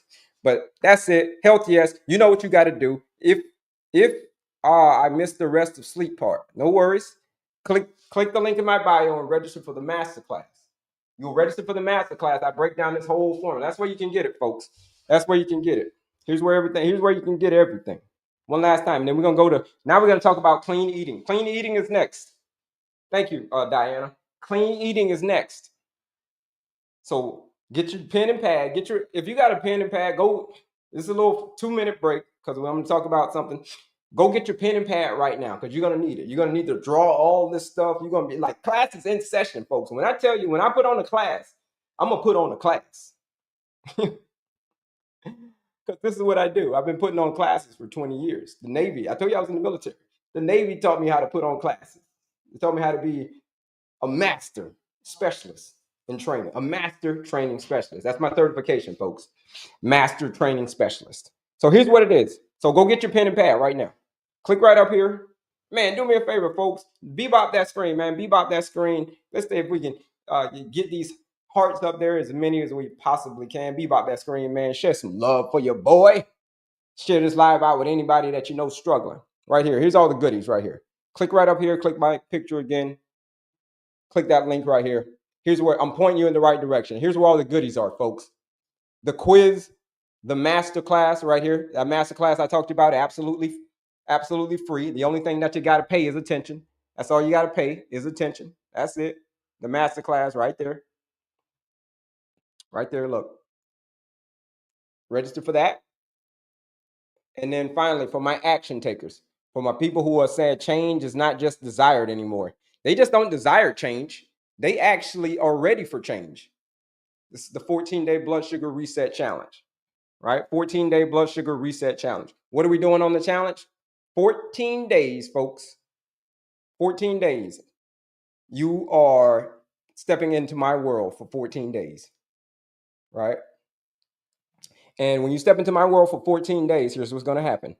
I'm going to direct you on what everything that you need to do to totally bring your blood sugar within a reasonable range. We've got a couple hundred people who have joined the challenge already. And these couple hundred people who have joined the challenge, listen, they've getting amazing results. Some people with blood sugar coming back. One gentleman said his was at 400 when it started out. And then afterwards, on day 12, was already at a 150. On day 12, he still had 2 days to go. $69 today to join the 14-day blood sugar reset challenge, folks. It says $99, but if you use that discount code, like that discount code I told you over here, here's a discount code for today. Since it's the fight night, tonight is the fight. I love me some boxing. I love a good fight. I talked about cortisol and all that stuff. These guys have got a lot of cortisol and adrenaline going when they're fighting. So that is why the discount code for today, folks, this weekend is FIGHT, F-I-G-H-T. You use that, you're joining the 14-day blood sugar reset challenge like so many other people have done and gotten amazing results for $69. But use that today. But you use that discount code. That's it. That's the only way you can get it for $69. But the quiz, the masterclass, quiz is free, masterclass free. The challenge, only thing I got to charge you for is because it's a real challenge. 14 days of straight up, what do I got to do? I'm designed all your meals for you. All you got to do is follow the blueprint. No guessing what you got to eat. You just eat this, you do this, and you get the result. That's it. That's it. Go to the store, eat the food, cook the food, get the results. That's it. It's as simple as that. 2 weeks. Why is this not free? Because if I give it to you for free, everything's free. The quiz is free, the masterclass is free. The reason that the challenge is not free is because if I give it to you for free, you're going to stop when it gets hard. It's why I call it a challenge. It's called a challenge for a reason. And what happens when people run into things that are challenging? They're going to stop. They're not going to value it. They're going to say, Kelley, you gave me this thing for free and it got hard. So as a result of it getting hard, I'm going to stop. That's what's going to happen. So when people pay, they pay attention. When people pay a lot, they pay a lot of attention. So it's $99 normally to join the challenge. But today, you can join the challenge for $69. So that is why I have to charge you for the challenge, because it's real people getting real results. Now, $69 for your health. People are like, well, how much does it cost? Well, what's the cost of not doing it? It's $69 if you use the discount code, save 20. But what's the cost of not doing it? What's the cost of staying the same? What's that one going to cost? Of staying the same. You can check back a month, 2 months, 3 months, 4 months, 5 months, 6 months, 2 years, 3 years, 4 years, 5 years, 6 years. What's the cost of that? What's the cost of that? He does have to earn some money, and Yeah, everything can't be free. Now, I'm not saying it's not about the money. It's not about the money. Here's what it's about. It's about it. If I give it to you for free, you are not going to value it. And then people will ask, how was Kelley's challenge? And you were going to say Kelley's challenge. It was okay and it was okay. Or it sucked. Those are the two responses that you're going to. It was okay or it sucked.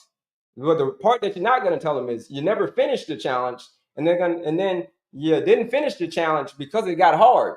And when it got hard, you said, "I got this thing for free, so it is of little value to me. So why shouldn't I stop?" And then when they ask you how, that's the part that you're not going to tell them. The part that you're not going to tell them is you stopped because it got hard. All you're going to say is his challenge sucked.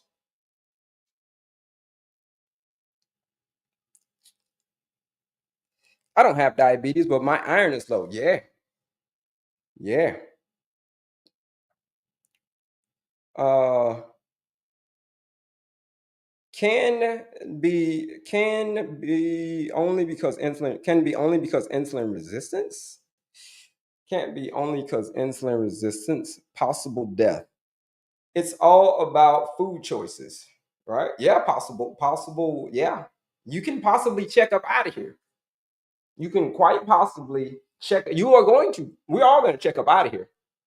The question is, how quickly you're checking up out of here, and how quickly you're checking up out of here is based on that A1C. That's how quickly you're checking up out of here. All right. It's all about food choices. That's it. So, any questions, folks? Any questions? And we're going to move on to the next topic. We're going to talk about all things clean eating right now. So, that's the work, folks. This is the stuff that most people are not going to do.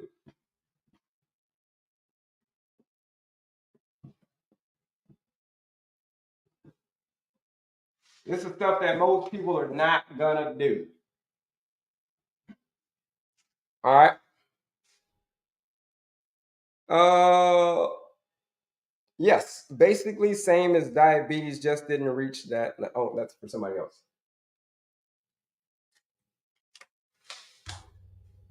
Let's switch gears, folks. Let's switch gears and let's get down to it. Let's talk about now what we gonna have to eat.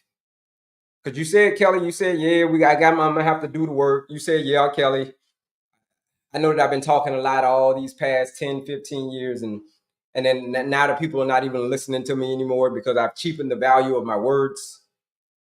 Because I just been saying that this is what I'm gonna do, this is what I want, this is what I want, Kelley. This is you tell all your friends and family that this is what you want. But at the end of the day, what happened? Where was the work that was involved? Where did you do the work? And show me the receipts of the work that you did. Show me the receipts. Thank you, Kimberly. Thank you, Kimberly. Show me the receipts. And you be like, I don't have no receipts. Only receipts I got is the receipts from the doctor bill. The doctor, he got receipts. The doctor, here's the receipts. The doctor bill.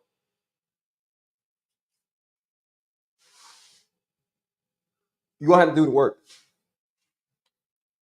Let's talk more about the work, the eating part of the work. Who enjoys counting calories? Or if you hate counting calories, you hate counting calories, you hate doing all of that. Who hates doing that? When they say, listen, you got to lose a bunch of weight, but we need you to lose the weight. We need you to lose the weight. Right? You missed my background. We've been talking about my background the whole time. You might have just joined us. New follower, let's go. Let's go.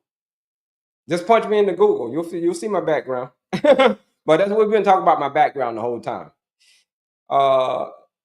Lower this damn pre-diabetes. Yeah. You lower the pre-diabetes, you're gonna have to do the work. You're gonna have to do the work. I'm sorry to be the one that have to tell y'all that. The only way that y'all gonna bring that A1C number down is you're gonna have to do the work. And I know that's the thing that most people dread the most is doing the work. That peaceful mind, active body, clean eating, effective sleep, alcohol, letting that go. You be like, I ain't want to do that kind of work though, Kelley. I don't do that kind of work. So here we go. Weight loss. Let's talk about not even weight loss. Let's talk about not even weight loss. Let's talk about what should we be eating. What should we be eating? That is the question. Can you tell me, Kelley? Let's talk about the clean eating plate. Because whenever they say, whenever, I don't know about y'all, but put a me in the chat. Put a me in the chat if you hate counting calories or if you strongly dislike counting calories. I'm losing too much weight. What can I do? You got to be more metabolically flexible. That's what you got to do. You got to be more metabolically flexible. You got to maintain your pace. Because what's happening is if you're losing too much weight and you don't want to lose the weight, it just means that the insulin is messed up and it's causing your body to go into panic mode, and it's telling you dump all the fat for energy. Dump the fat for energy. That's why you're losing weight. It's because the insulin is messed up. And how do you fix your insulin? By maintaining your pace. If you're just joining us, folks, what if there were a different way? I can draw a better circle than that. What if there were a different way, folks? What if there were a different way? A different way to do what? Well, a different way to eat a plate with nothing on it. You can have some of mine. As a type 1 diabetic, you don't need to count calories. Just count the carbs. Hate counting calories, so I do intermittent fasting. What do you think about fasting? We're gonna talk about all of that. We talk about eating right now. 50%, 25%, 25%. 50%, 25%, 25%, folks. That's what we're doing. But you're like, well, what the hell is that? Wouldn't you rather find an easier way than to count all the calories? Why don't people stick with it? Why do people like, you know what? I ain't sticking with the counting calories, the calorie counting, Kelly. You want to know why I'm not sticking with it? It's because it's annoying. I don't want to do it. So, but what if there were an easier way to do it? What if you can actually eat this way without having to worry about counting calories, macros, and all that stuff? Why don't we just do this? The clean eating plate then. 50% veggies. 50% veggies. Like what kind of veggies, folks? What kind of veggies? Non-starchy veggies in particular. Non-starchy veggies. What are non-starchy veggies? You can do a search. You can do a search for non-starchy veggies, but I'm going to give you some. Asparagus, broccoli, cauliflower, carrots, kale, zucchini, cucumbers, celery, mushrooms, cabbage, bell peppers. These are non-starchy veggies. I bet you didn't know that there was a such thing as a non-starchy veggie. There's starchy veggies and then there's non-starchy veggies, right? Starchy veggies, non-starchy veggies. We're going to stick to the non-starchy veggies. All right. That's category number 1, the veggies. And then I'm going to label these things too. Watch. I'm going to label it. 1. Okay. The next category is this. Protein and fats. Proteins and fats go in this category. And this is going to be category number 2. Appreciate the follow. That's going to be category number 2. What's category number 2? Proteins and fat. What kind of protein? Like we talked about earlier. When we talked about, remember we hinted on it on clean eating? We said leaner cuts of protein, right? So chicken, turkey, fish, salmon, you know what I mean? Tofu, tempeh, eggs. These are leaner sources of protein. The things that I'm not talking about are the processed ones, the processed meats, like the bacons and the salamis and the pepperonis and all of that stuff. No, and that is not what we're talking about. Here's what we're talking about right here. So fats. What kind of fats?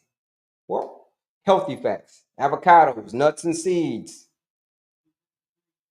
The 3 oils that are approved, the 3 oils: olive oil, avocado oil, coconut oil. Olive oil, avocado oil, coconut oil. If it ain't any of those three oils, man, get rid of it. People are gonna be like, well, what about peanut oil, Kelley?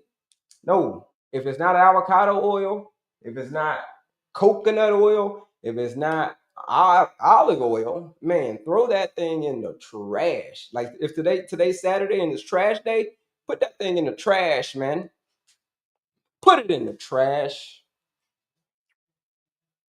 Okay?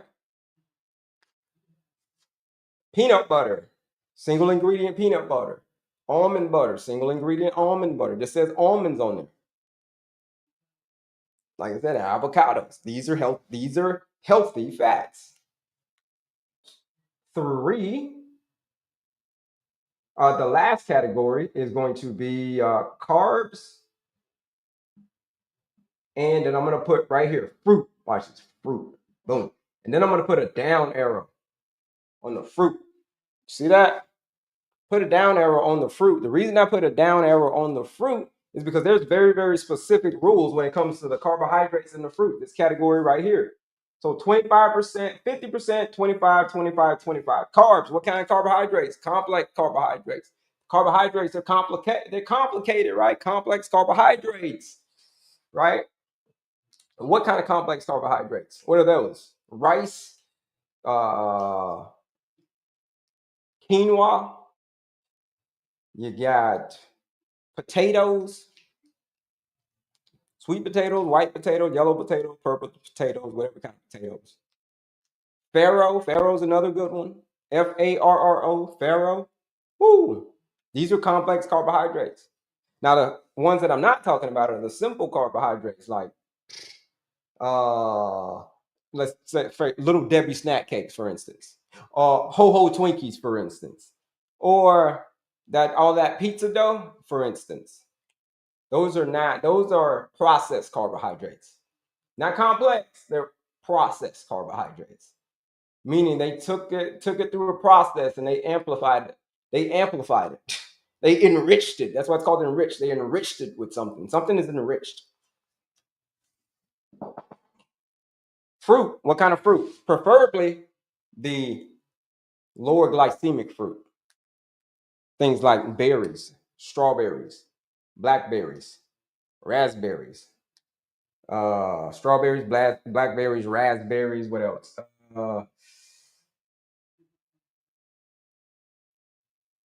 Kiwis is another one. Peaches is another good one. Right. Now you can have pretty much whatever kind of fruit that you want. You just got to make sure you obey this very specific rule. That's why I got the down arrow right there. So that's it, folks. This is it in a nutshell. This is the start of it. And then over here, 3. I'm gonna put a 3 right here. I'm gonna make those numbers make sense here in a second. But this is how we start, folks. This is how you start. This is step number 1 of fixing your plate. Step number 1 of fixing your plate is understanding what should the plate look like. When you're like, well, what should the plate look like, Kelley? What are we talking about in cups? Are we talking about and what are we talking about, man? What are the measurements, Kelley? Okay. You want to know the measurements? Here are the measurements. Dun, dun, dun, dun. Watch this, folks. Watch this. Dun, dun, dun, dun. Look at that. Ooh. Doesn't that look familiar? Look at that. Bring it down. Doesn't that look familiar? Look, 50% right here, boom. 25% right there, boom. Fat and protein, boom. Carbs, boom. Crazy. This is called a clean eating plate, folks. Go get yourself a clean eating plate. It'll make your life the ones that I got some of my showcase. The best ones are the ones in my showcase because there's some ones that are out there and you're like, yo, they're real small. Like this one is actually you can get a decent portion size on this one. But some of the other ones I've seen out there, like you can give them wherever you want to get them. But I've seen some ones that are real, real small and they're plasticky. This is not plastic, folks. This is straw. You can get one of these plates, make your whole life a whole lot easier. You can even take your plate, you hanging out with friends and family. You so serious about your health that you decide to take your plate with you. You so serious about your health that you decided to take your plate with you to the cookout. to the barbecue, to the whatever. At the barbecue, you're probably gonna have no veggies and all that. But if you're going to an outing, an event, whatever, thank you for the daily heart me. You're going to an outing, an event, or whatever, you can take your plate with you. Got your plate. You're serious. That is how easy you can make your life. But some folks would rather just like some people would rather say, I'd rather count my calories. I'd rather count all my calories, Kelly. Let me count all my calories instead of with my app. I'd rather do that. I'd rather weigh my food on the scale, Kelly. This is what I'd rather do. Or I'd rather, or the other option, I'd rather just eat whatever I wanted, whenever I wanted, however I wanted, for as long as I wanted. Because that's what most people do. That's what I did when I was obese. I ate it whatever I wanted, whenever I wanted, for as long as I wanted. This guy right here, look, this guy right here ate whatever he wanted, whenever he wanted, however he wanted, for as long as he wanted. And as a result, look at that. Insecurity. Look at my stomach. Look. Yeah. Look at that, right? Look at that. That guy ate whatever he wanted, whenever he wanted, for however he wanted. Look, one look at that. I'm teaching. I'm up in Canada teaching this day. I flew up to Canada. I live in Houston, but I flew up to Canada. But here's the thing about that trip. This is the thing I'm going to tell you about this trip right here. On this trip, you look at the pants that I got. I'm going to tell you a quick story about these pants that I got on. Those are actually my basketball pants.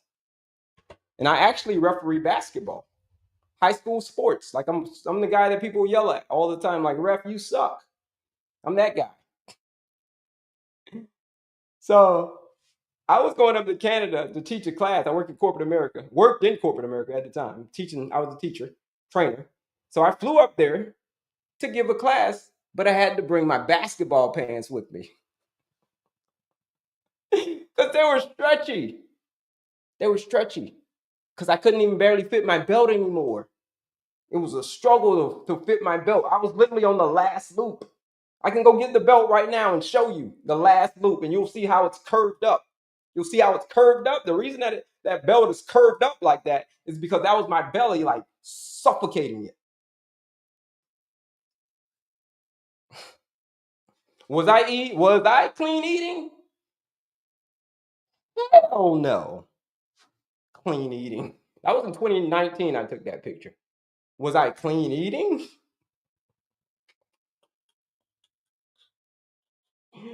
Did I carry around with me a clean eating plate everywhere I went? No, I did not.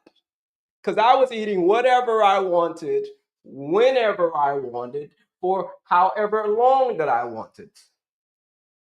And as a result, you saw the pictures. You saw the result of me doing that. Why?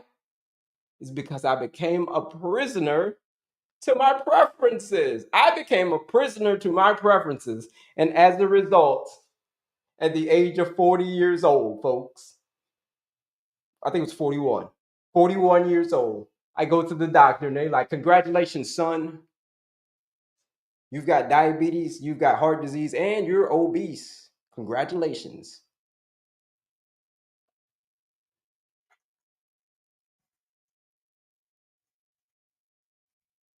Congratulations, you just hit the jackpot, son. This is what the doctor tells me. Yeah. Those plates you can get those plates from my showcase. Get you one of these plates from my TikTok showcase. You can get yourself one of these plates from my TikTok showcase. It's called the clean eating plate. Like I said, they sell them everywhere. You can go wherever and get them.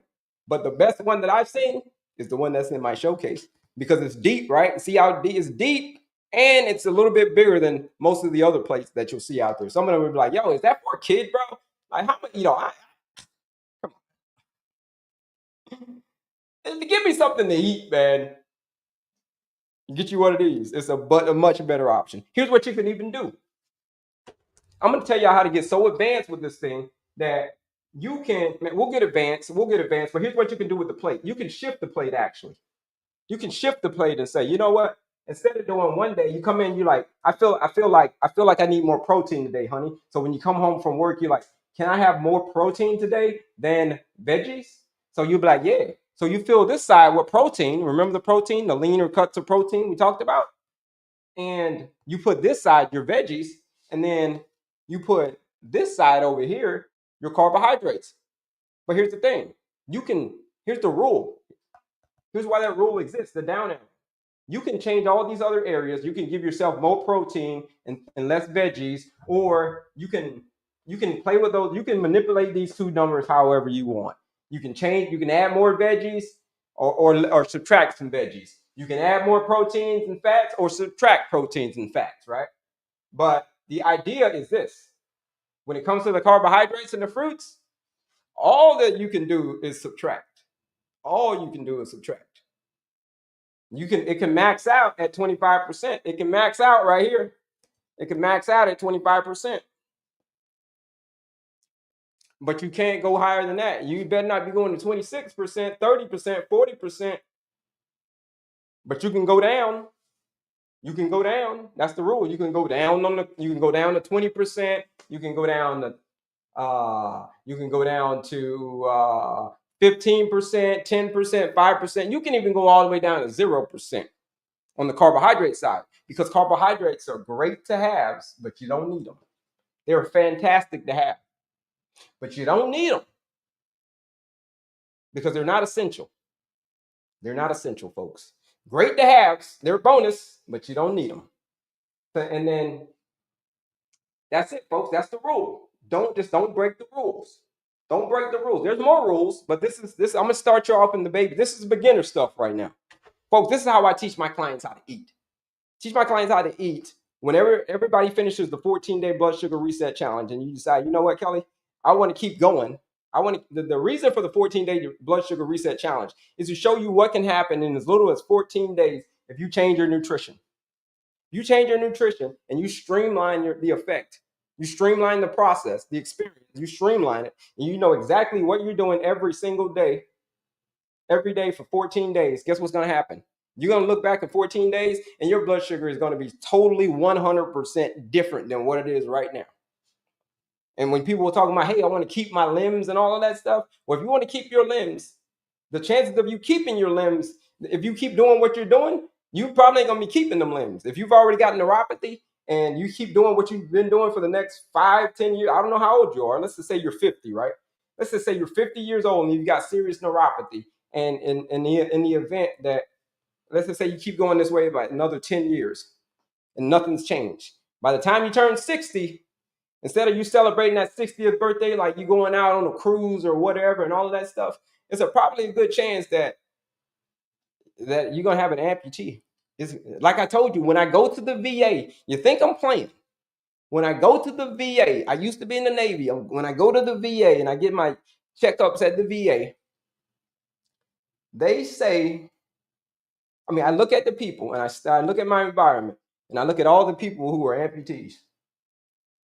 And if you really sit down and talk to them, because everybody in the military wants to tell you their story. If you've been in the military, they want to tell you their military story. So they'll tell you the story. So you chop it up with them. And then next thing you know, we start talking about diabetes. And come to find out that they didn't actually get the leg amputated from the war. It wasn't, they didn't hit like a landmine or something like that, a Claymore mine, and blew their leg off. That wasn't the case. It was more so the case of they let their insulin resistance get too bad and they ended up getting some type of cut. Like someone said earlier, they ended up getting some type of cut on their foot. And then the cut doesn't heal. And then due to high blood sugar, and then as a result, you got to get it amputated. Yeah. If you change today, folks, you change today. Today's got to be that day. You change. You don't have to worry. You don't have to worry about that future pain. That's future pain that you don't even have to worry about if you take action right now. Because there's a big gap between knowing and doing. Now let's get back to these questions, folks, see if that makes sense. We talked about all things clean eating. Let's talk about clean eating, folks. Get to it. What's your clean eating questions? Oh, and for my people who are ready for serious change, join the 14-day blood sugar reset challenge, folks. A lot of people have joined that challenge using that live discount code SAVE20. We're going to get to your questions right now. So start getting your questions ready. And this is part 1 of clean eating. Get your questions ready. And I'm going to show where it is for my action takers. Right here. Click right up here. Click on my picture again. And for my action takers right here. And then I'm about to get to your questions right now, folks. For my action takers, it's right here. Right here. The 14-day blood sugar reset challenge. What else is it? Click that link in my bio right here. Here's where all the goodies are. The quiz, the master class, right? The quiz, the master class, right here. The master class, sorry, in blue. And then the orange one is the 14-day blood sugar reset challenge. This is for my action takers. This is for people who said that, you know what? Change isn't just desire, it's downright necessary. They've gotten to the point where they say, what do I got to do, Kelley? What's the action I got to do? Point me in. All I need is a blueprint, bro. Just give me the blueprint, and I'm ready to do the work. All right, here's the blueprint right here. The 14-day blood sugar reset challenge. Seems like a very short period of time, but I'm telling you, in 14 days, you want your blood sugar to be night and day different, just like most people who have joined the challenge. Join the 14-day challenge. What is it? It's $99 to join this 14-day challenge. I would give it to you for free, but I can't give it to you for free. Why? Because it's a challenge. And when it gets hard, you're going to stop. So it's $99 to join the challenge, folks. But while I'm live right now, look, the live discount code is FIGHT. You put that word FIGHT in, because tonight is fight night. It's a big fight tonight. You put that in, and it's going to drop the price to $69. That's it, folks. 14-day blood sugar reset challenge. The quiz, the masterclass. The quiz is free. The masterclass is free, where I break down that whole formula. Remember that formula I broke down earlier? Peaceful mind, active body, clean eating, effective sleep. That's all right there. Absolutely free. All you got to pay is attention. That's all you got to pay is attention. All right? Because a lot of people aren't ready for change yet. A lot of people are still putting their toe in the water. A lot of people are still putting their toe in the water and say, I'm not ready for that kind of change yet. Kelley, I'm not ready for serious action yet, because the pain hasn't gotten bad enough for me to take action yet. Even if it's just 2 weeks, Kelley, even if it's just 2 weeks, I am not in enough pain for me to just step outside of my comfort zone for 2 weeks. I'm not in that much pain. So I said, okay, everybody's not in enough pain yet to take action. So that's why you can register for the quiz. You can register for the masterclass. That's all free stuff. There's a PDF that you can take. If you can read the information and get all the knowledge, fantastic. Fantastic. But there is a big gap between knowing and doing. Can I list the lean meals again? It is the lean meats again. Chicken, turkey, fish like salmon. For my plant-based, and then for my plant-based folks, tofu, tempeh, those.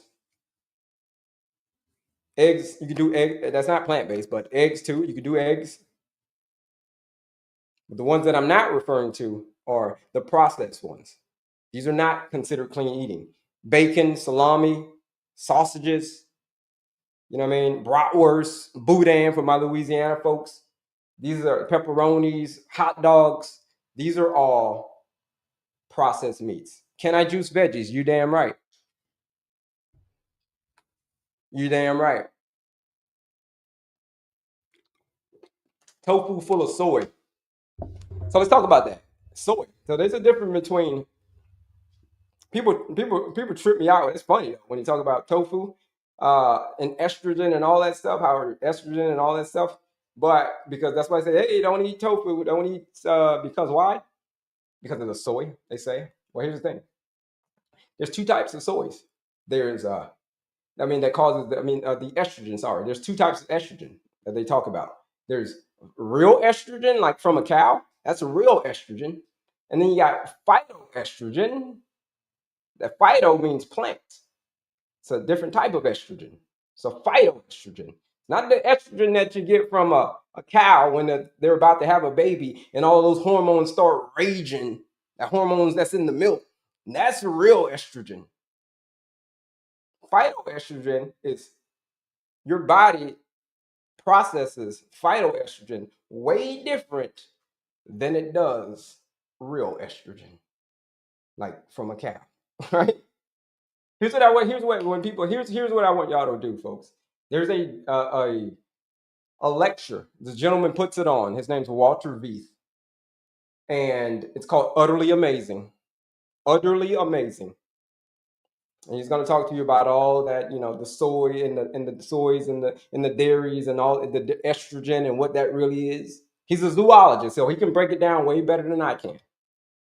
Estrogen and all that stuff. But yeah, Utterly Amazing. You want to watch that. Let me put my phone on my charger, folks. Here we go. We're on the charger. On the charger. All right, that's it. Any other questions on clean eating? Typically, we have a lot of questions on clean eating, folks. No questions on clean eating. Okay, that's it. Who is he? Walter Veith. He's a zoologist. He's a zoologist. And he's up there. He's going to give a lecture. It's about an 80-minute lecture. But by the end of that lecture, you'll understand what estrogen is. You'll understand what dairy is. You'll understand. All right. Beans. Good point. Thank you for the beans question. Beans. Ooh, the great equalizer. Thank you for asking that. The beans are the great equalizer. What are they equalizing? Well, they're the great equalizer in this sense. Is if you're insulin resistant, yeah, beans better be a big part of your life. You like, well, Kelley, that doesn't make any sense. Why would beans be a big part of my life if I'm insulin resistant? Well, it's because beans are resistant starch. You're like, well, what do they resist? They're resisting digestion. Typically, when you eat food, you gotta it goes into your stomach and you gotta digest it.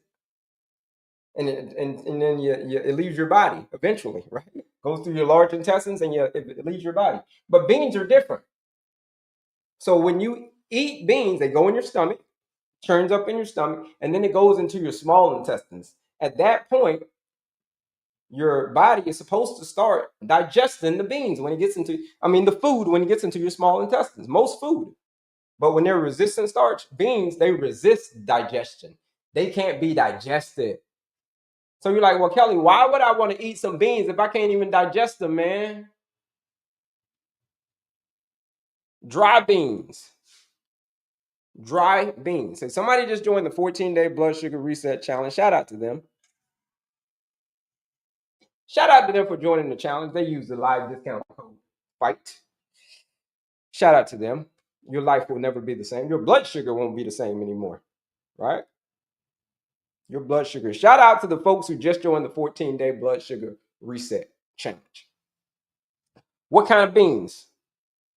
The beans are dry beans. Red beans, kidney beans, like red beans, like kidney beans, navy beans, pinto beans, black beans, garbanzo beans. You know what I mean? Those kind of beans. The dry ones, the ones that you really make in the name. Now you can do the canned beans. Okay, yeah, all right, you can do canned beans. But preferably, we're talking about the good, authentic beans, the ones that you make yourself and you just make them. They taste so delicious. You can make a big old pot of beans and make it delicious. I'm telling you, you're diabetic, beans will change your life. I promise you they will, because they're resisting digestion. So when they get to your large intestines, that is when they get digested. They get, well, not even digested. Sorry, they get eaten, right? I get eaten. Valerie, congratulations. Shout out to you, Valerie.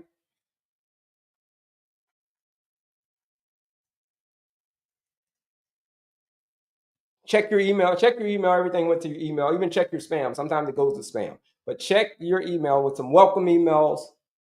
Check them out, Valerie. Hello, everybody. Yeah. Beans. Back to beans. So this is why you want beans in your life, folks. It's exactly why you want them in your life. And what does that do? Yeah, is it going to rate? Are they carbohydrates? Are they starches? Yeah. Are they going to raise your blood sugar? Yeah, they're going to raise it. They are. People are like, well, Kelley, I eat beans. It raises my blood sugar. Yeah, it does raise your blood sugar, but here's how.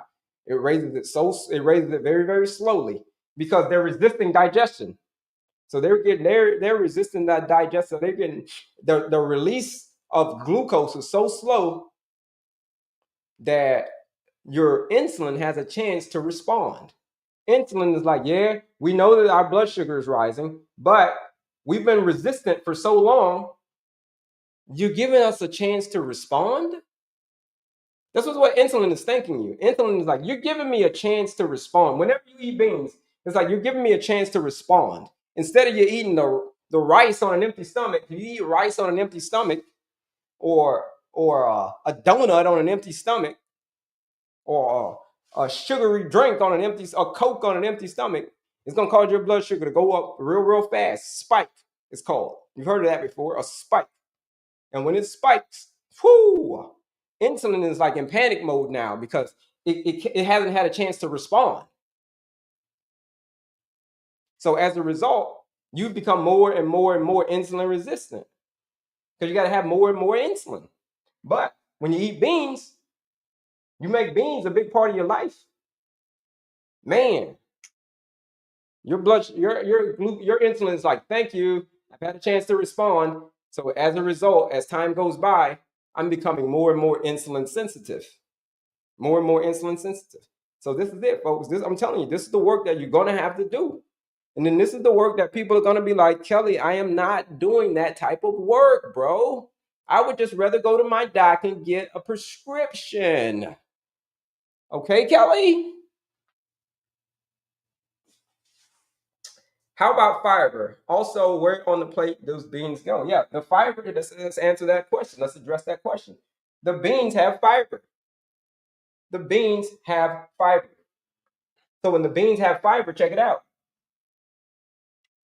When it gets to your large intestines, undigested, their gut bacteria are going to eat the fiber from the beans. They're going to eat the fiber from the beans. And when they eat the fiber from the beans, they're so happy.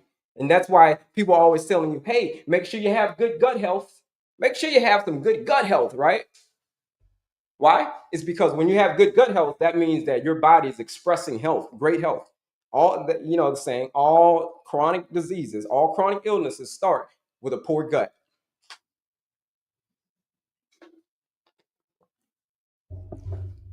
That's what they mean. All chronic illnesses begins with a poor gut. So you got good gut health, great. So, and then what was the second part of the question? When do beans go into plate? They're a great equalizer. You can eat these beans with section 1 and section 2. You can eat them with section 1 and section 2. Only thing, here's the only, you can eat the beans anywhere, right? Here's the only rule.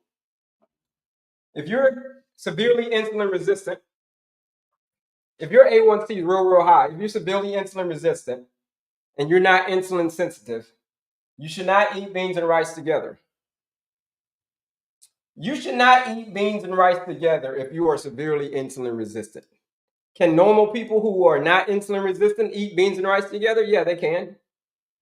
But if you've got diabetes and you've got insulin resistance, no. You should not be eating beans and rice together. So what am I saying? No, the beans could be whatever percent that you want. The beans could take over, and you'd be fine. If the beans took over, you'd be fine. So eat the beans with section 1 and section 2. Never eat beans and rice together. Beans and potatoes, things like beans and potatoes. Don't eat beans and potatoes together. Don't eat beans and rice together. We like to hang out at Popeyes. Like I used to love Popeyes, man. I used to go to Popeyes, be like, yo, Popeyes. Here's what I would get from Popeyes, I can tell you. This was back when I showed you those pictures with this guy right here, what did he used to eat. Hey, good morning, Jazzy. Good morning, Jazz Stein. She's the one who showed me the plates, those little plates. So, folks, go get you one of these plates. This clean eating plate from my showcase. She showed me a plate that was so small. I'm telling you, like, where did you get that plate from? All right. Anyhow, I used to eat whatever I wanted, whenever I wanted, however I wanted. And that was the result, folks. I told you that was the result for me eating whatever I wanted, whenever I wanted. So I had to change all of this stuff up. This is how I learned all this stuff from trial and error, from my own trial and error. My trial and error was in 2021. I was trial and erroring the hell out of all of this stuff. And then I figured it out. I finally figured it out. Because I figured it out. I just iterated. That's all I did. It's called the reset loop. I'll teach you what that is. It's called the reset loop. But the beans and rice, folks, never eat it together. Popeyes. That guy right here, he'd always eat Popeyes. This is what I would eat. This is what he would get at Popeyes. Red beans and rice. Let me get that. Let me get the number 2-piece dark, spicy, by the way. Let me get that 2-piece dark. I'm pulling up to the drive-thru here. Yo. Let me get that. They'd be like, yo, welcome to Popeyes. What do you want? Be like, yo, let me get that 2-piece dark, spicy with and they were like, well, what size? Red beans and rice. Yeah, let me get the red beans and rice.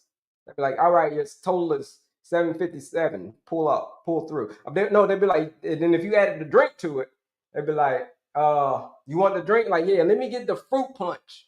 Let me get the fruit punch. So you pull up to the drive-thru, and then what do you do then?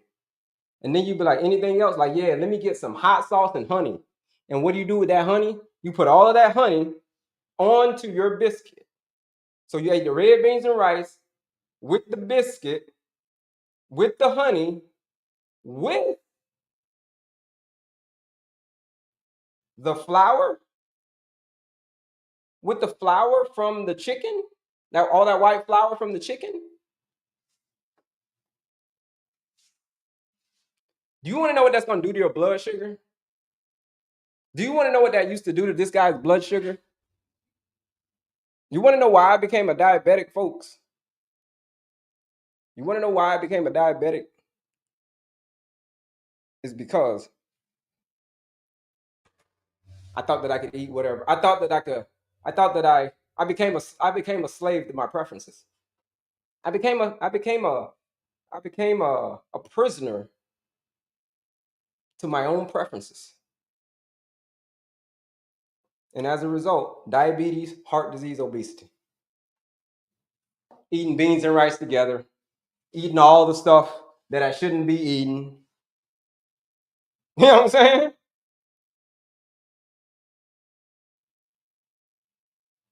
So is that you, folks? Do you know? You don't have to answer the question, but is that you? Do you pull up to the Popeyes and you know that you shouldn't be pulling up there because you know that your blood sugar is already out of control? Are you pulling up to the Popeyes, folks? You know, only you know. You got to go look in that mirror. You got to go back and look at yourself in the mirror and be like, when you get home and you pull up to the house, just go and look in the drive-thru. I mean, go look in the mirror and eat the food, but do it in front of the mirror. Eat that food in front of the mirror. That Popeye you about to eat, you can go get it. But this when you bring the only rule is you can go get it. Yeah, get whatever you want. But when you go home, just eat it in front of the mirror. That's all I want you to do. And then you'll understand why your A1C is not going anywhere. You'll understand why you haven't lost the weight. Because it'll just be you in the mirror at that point, in the food, in the Popeyes, in the biscuits, in the honey. And you wash it all down with the fruit punch. Don't let that be you, folks. We've all been grasshoppers. We've all been grasshoppers in our life. We've all been grasshoppers. The thing is, just don't be one right now. Go take that quiz and you're going to find out if you're a grasshopper or if you're on Team Ant. Take the 2-minute quiz. You'll find out if you're on that link is in my bio. You'll find out if you're on Team Grasshopper or if you're on Team Ant. Go take the quiz and find out which team you're on. Team Grasshopper, Team Ant. Team Ants are the people who plan ahead. They do the work. That's why ants are so successful.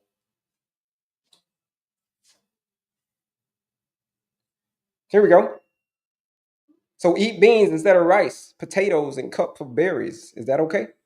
So eat beans. So what's the question? So eat beans instead of rice, Or and beans instead of rice, or potatoes and soup or berries is okay. Here's what you can do. You can eat the beans by themselves. You can eat the beans with all this other stuff. You can eat the rice with all the other stuff. Just don't eat the rice and beans. Just don't eat the beans with the carbohydrate category and the fruit and all that stuff. So if you're having, so think of it like this: if you're having carbohydrates, if you're having some rice and all that stuff, and potatoes and all of that, and fruit, try not to have beans with it. You can do this normally, but if you're insulin resistant, you shouldn't be doing this.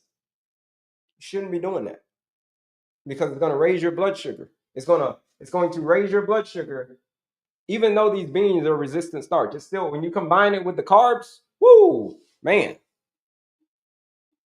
Laugh out loud. I had Popeyes yesterday with some beans and rice. I'm officially done. I'm losing and gaining. Valerie, yeah, you signed up for the challenge, Valerie. So you know, and I know why you signed up for the challenge, because you were just like me. If you say you were at Popeyes yesterday, you were just like me. So I know exactly how you think, because I've been there. So I know exactly how to get you out of the situation of the high blood sugar. We know exactly how to get that weight off you. If you got the weight, all right, you're officially done. I'm losing and gaining. I think you mean weight right there. Yeah. Your blood sugar is probably going up and down.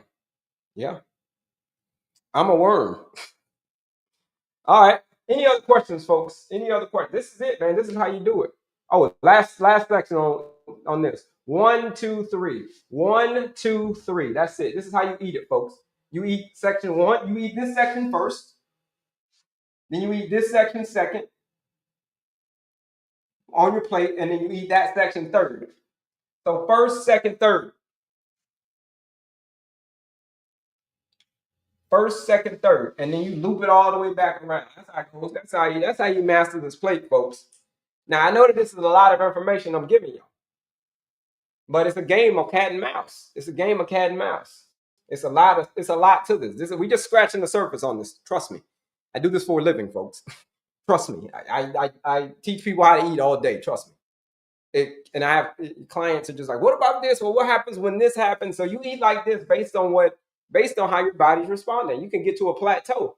You can get to a whole plateau and you ain't losing any more weight. And we can get to something like this.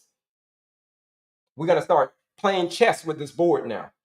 So everything that we're gonna do is gonna be based off of this clean eating plate. Everything. You hang out with me, everything is going to be based off of this clean eating plate. So go get you one. Go get you one. For my action takers, register for the quiz, register for the masterclass. The point is just take some type of action, folks. Quiz, masterclass, take some type of action. Register for the 14-day blood sugar reset challenge. Like quite a few people have done today. They've registered and joined the 14-day blood sugar reset challenge.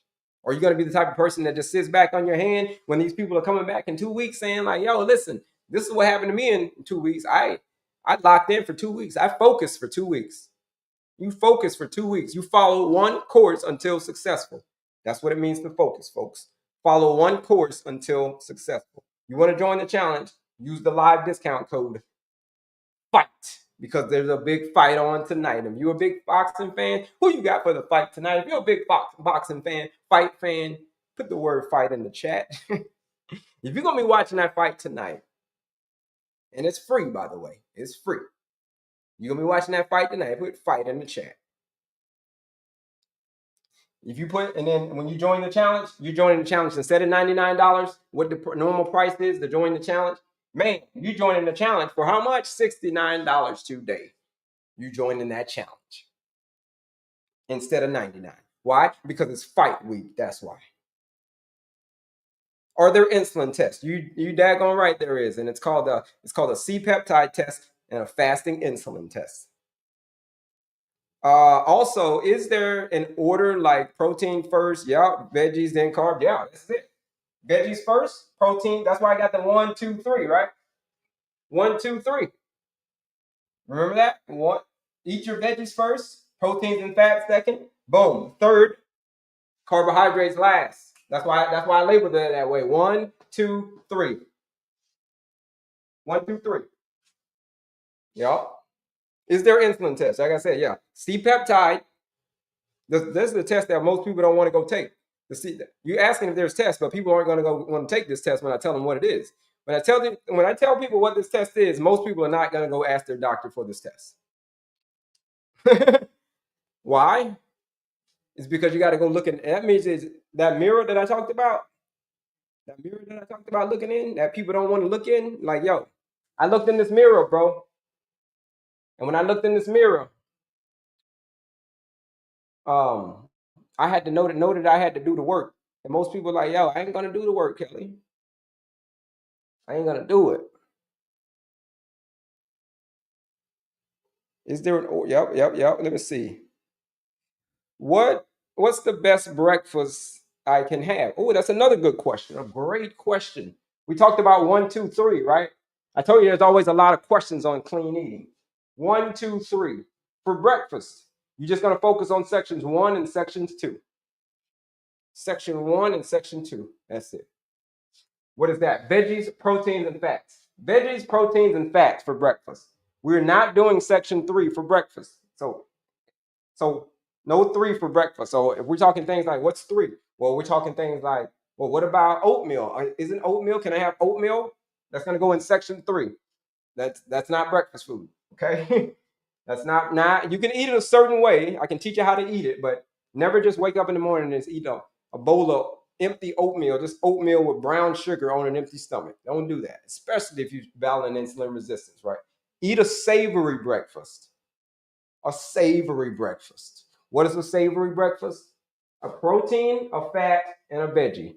Essentially, what you would eat for lunch. What you would eat for lunch, instead, do it for dinner. Do it for breakfast, sorry.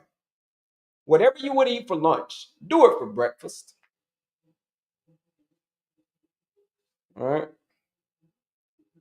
Are those over the counter or what over the counter? Those plates, you can get them over the counter, but the clean eating plate, but yeah. Yeah. Beans, you can do, with the only exception, you can't do beans for breakfast because of what I say. What I say the beans were resistant starch. They're resistant starch. The beans can go with any of these categories. They can go with these categories over here. You can have any of these categories you can have for breakfast. 1, 2, and then beans. The veggies you could have, non-starchy veggies, the proteins and the fats, and the beans you can have for breakfast. You can't have section 3 for breakfast. You can't have mom's pancakes for breakfast. You can't have mom's pancakes for breakfast. Why can't you have mom's pancakes for breakfast? Because it's going to raise your blood sugar real high. My mom used to make the most banging pancakes that there is. I'm telling you. You put your mom up against my mom, I bet you my mom's pancakes were better than your mom's pancakes. That's how delicious my mom's pancakes used to be. So you got mom's pancakes, then you got syrup. What you got to do? Syrup. You can put some syrup or some honey on top of mom's pancakes, right? And you ain't just putting a little bit of honey. You ain't just putting a little bit of syrup. You putting the whole bottle. You putting your whole elbow into it. Yeah, squeezing the hell out of that bottle of syrup, honey, squeezing it hard. Nothing but syrup and honey comes out. Nothing but agave. We got agave just everywhere. Everywhere agave. And then our blood sugar goes real high in the morning. And then it crashes later on. And then it crashes and you get tired. And then you eat some sugary stuff and it goes back up again. And then so on and so forth, right? The whole day you're on a roller coaster. You're on a roller coaster all day. So when you're on a roller coaster all day, folks, that's going to have your energy all over the place. You're going to feel like trash. You're going to feel terrible. You're going to all start off with a savory breakfast, and you will with the proteins and the fat, and you're going to make your blood sugar stay nice and steady. That's nice, slow releasing energy. The beans too. That's nice, slow releasing energy. Slow like this, like a snail, like.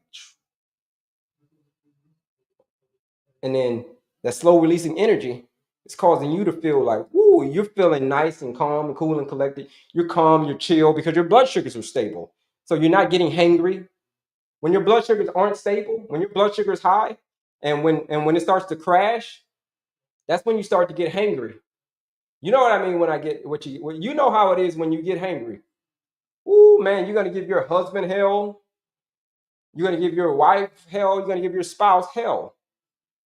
You're gonna give your kids hell because why? Your blood sugar is unstable. You're getting crazy, angry thoughts, and your blood sugar starts going real, real high, and then you start getting like brain fog, and you start getting like crazy thoughts, like having crazy dreams. Like, why am I having crazy dreams, bro? You thinking like crazy dream? I'm having crazy thoughts. Or whenever my blood sugar gets too high, I start getting a panic attack or whatever. Why? It's because you put yourself on a roller coaster all day. You started off with mom's pancakes, or a ding dong, or a Coke, or a coffee with a whole bunch of sugar in it. You started your day off with that. You're running up out of the door on a Wednesday morning. You know what I mean? Work in one hand, coffee in the other hand. It's got a whole bunch of sugar in it. And then it shoots up. Your blood sugar shoots up. It spikes, and then it crashes. That mid morning crash, boom. That's because it was like your blood sugar just fell off. Boom. But had you started your day with a savory breakfast, had you started your day off with nice, clean energy, you would have just been in chill mode all day long.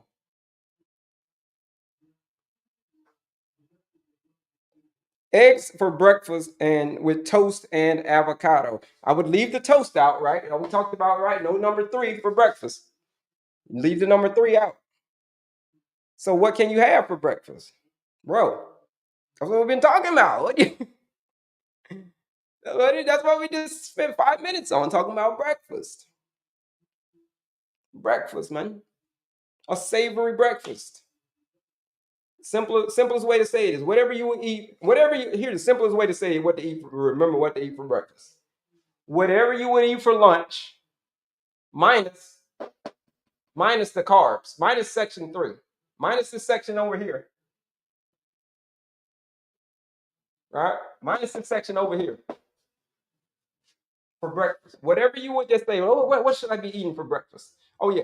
Whatever I would eat for lunch or dinner, minus the carbohydrates, minus this section over here. Anything out of section 1, anything out of section 2, anything out of any the beans. But for breakfast, do not eat section 3. Stick to section 1 and 2 with the honorable mention of the beans. That's what you eat for breakfast, folks. Savory breakfast. Just make a bunch of different egg omelets and be creative. Okay. That works for you? Fantastic.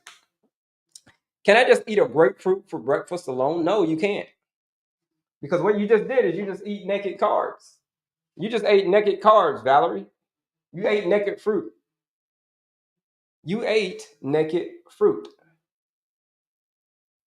And when you eat naked fruit, what's going to happen? What do I mean by naked? I mean that you just woke up in the morning and you ate a grapefruit, or you ate a banana, or you ate some oatmeal, or you ate some, what other kind? You had some watermelon for breakfast. You woke up in the morning like, yo, I'm having watermelon for breakfast. And then a whole bunch of watermelon. And then that causes your blood sugar. And I'm going to have a pineapple with it and all of that stuff. A mango. And it just raises your blood sugar shoots like this, high, because of all the sugar. Even though it's natural sugar, and it's encased in a little bit of fiber, because today's fruit doesn't have the fiber that it once did. So the blood sugar spike is going to be a lot higher than what it was, say, like 50 years ago. All right? Watermelon doesn't spike your blood sugar. You go eat some watermelon on an empty stomach, and you come back and tell me if it doesn't spike your blood sugar. You eat enough of it. You even just like a cup of it. You tell me if it don't. You wear a continuous glucose monitor, and you tell me if that thing don't spike your blood sugar. Okay? There's certain ways that you got to eat fruit. You eat fruit third. Look, think of fruit as a dessert. Not saying that you can't eat watermelon. Eat your watermelon. Eat watermelon. Great. Eat your watermelon. But here's the thing. As long as you obey the rules of eating watermelon, there's a rule when it comes to eating watermelon. First, you gotta have some clothing over it. You gotta either pair it with a fat, a protein, or a fiber. Fat, protein. Put some clothing on your fruit. Don't eat naked fruit, folks. Don't be out here eating your fruit after just finished streaking at the Super Bowl. And the security guard comes out and bum rushes you. Don't do it. So don't eat naked fruit.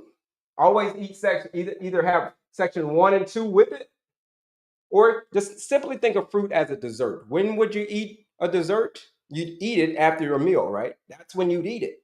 You wouldn't wake up in the morning and just eat dessert first thing in the morning, would you? So think of fruit the same way. Don't wake up in the morning and just eat. Don't eat and eat fruit. Just don't wake up in the morning and be like, yo, I'm gonna eat some fruit. The same way that you would not eat banana pudding for breakfast. Would you eat banana pudding for breakfast? No, you wouldn't. I think that's my problem. What about yogurt and pistachios? Okay, yeah, that works for you. Again, I don't do. I'm not a proponent of dairy, but if that works for you, that'll work for you. That'll work. That'll work because it's not gonna raise your blood sugar. Now, as long as it's Greek yogurt, unflavored Greek yogurt, yeah, you could do that. But if you're talking about the yogurt with all the sugar in it, no, not that kind of yogurt. May spike insulin and glucose still in control, not spiked yet. Can I eat kale, beans, and avocado for breakfast? Let me see. Let me look at that. Can I eat kale, beans, and avocado? Yeah, that's a great breakfast. Janet, kale, beans, and avocado, right? That's it. Janet's on the 14-day blood sugar reset challenge. So yes, Janet, that's a part of the plan. That's a part of the, you're following the rules, right? We talked about the rules. I would love to chat with you on your best available time, sir. You can go and if you want to have a conversation, you can either click the link in my bio, register for the quiz, register for the masterclass, and there's a bunch of links on there. You can book free calls, man. You can book a call with me, all types of stuff. All right, you can go take the quiz. You can register for the masterclass, folks. You can and then you can even join the 14-day blood sugar reset challenge. Today, when you join, let me show you where all the stuff is, where you can find me. Here's where you can find me, folks. I'm here. We're everywhere. We're on TikTok right now. We're across the world and all the other stuff as well. We're everywhere, folks. Here's where you can find me, though. If you say, Kelley, I'm ready. I want to talk about this, man. Let's talk about this some more, bro. All right, cool. Let's talk about it some more then. Right here. Click right up here. Click on my picture again. Somebody said RIP bagels. If you're on my other ones too, you can click the link in my description, right? Click the link in my description. Right here. Click right here, folks. There it is. That's where you can get a hold of me. Look, I'm everywhere, folks. This is for the quiz, the master class. I mean, the master class is right here. The 14-day challenge is there. And then there's another one as well. I can book calls. Folks, this link is like Disney World for a diabetic. I'm telling you, it's everything on there. You want to get a hold of me, you click that link in my bio. You're not going to have a problem finding me. You're not anywhere. All right. For those who are ready to, for those who have gotten to the point where change isn't just desired, folks, you got the quiz free, masterclass free, the quiz free, masterclass free, the PDF free, all the booking a call free, all that stuff's free. But here's the thing, the masterclass, I mean the 14-day blood sugar reset challenge, only thing on there that's got to charge you for. That's the only thing that I got to charge you for. It's $99, and the reason that I got to charge you for this is the reason I got to charge you for the challenge is because it's a challenge. People are there getting real results, folks. And we're not playing around with the blood sugar when it comes to this. This is a 2-week process that we're going to streamline this whole thing. I know it's a lot of information, but in 2 weeks, we're going to streamline the whole thing. But here's the thing. If you join the challenge today while I'm live, the 14-day blood sugar reset challenge, check it out. And you use that discount code FIGHT. Today's discount code is FIGHT, FIGHT. If you use that today, you're joining the challenge for not $99 today. You're joining it for $69. and you join the 14-day blood sugar reset challenge, where I will be your personal tour guide for 14 days. I'd be like, all right, all right. I'll put in. Who's ever watched that movie, Captain Phillips? If you've ever watched that movie, Captain Phillips, with Tom Hanks, and when the pirates come and they take over the ship, that Group 3 merchant, it's a merchant ship. They take it over. The pirates come and they stay, and the guy comes and he's like, I'm the captain now. Who remembers that from that movie? So when you join the 14-day blood sugar reset challenge, I'm gonna say I'm the captain now. 2 weeks. I'm gonna say I'm gonna come in and I'm gonna look at you and I'm gonna say I'm the captain now for 2 weeks.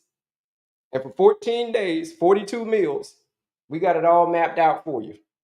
Here's what you're gonna eat. Here's what you gotta. Here's what you gotta go shop for. Here's what you gotta eat. Go eat it, and then come back and you get the results 2 weeks later. Join the 14-day challenge. It is called the challenge. I mean, the code word for the day. Discount code is FIGHT. FIGHT. Because there's a big fight on tonight, folks. And I'm a big boxing fan. Does the program work for plant-based diet? Absolutely, right? Absolutely. Everything up here is about clean eating. So I give you got options, right? What did I say? In this section over here, in the protein section, we got tofu tempeh. Tofu, tempeh, TVP, texturized vegetable protein. We got all different types of stuff, right? On that menu. So whatever diet you eat, whatever you eat, 14-day blood sugar reset challenge, it's got something for you. Now I'm gonna be the captain still. I'm gonna still be the captain of the ship for 14 days. But you just gotta follow the plan. Plant-based, everything. Whatever. We got you. How do I join? Right here.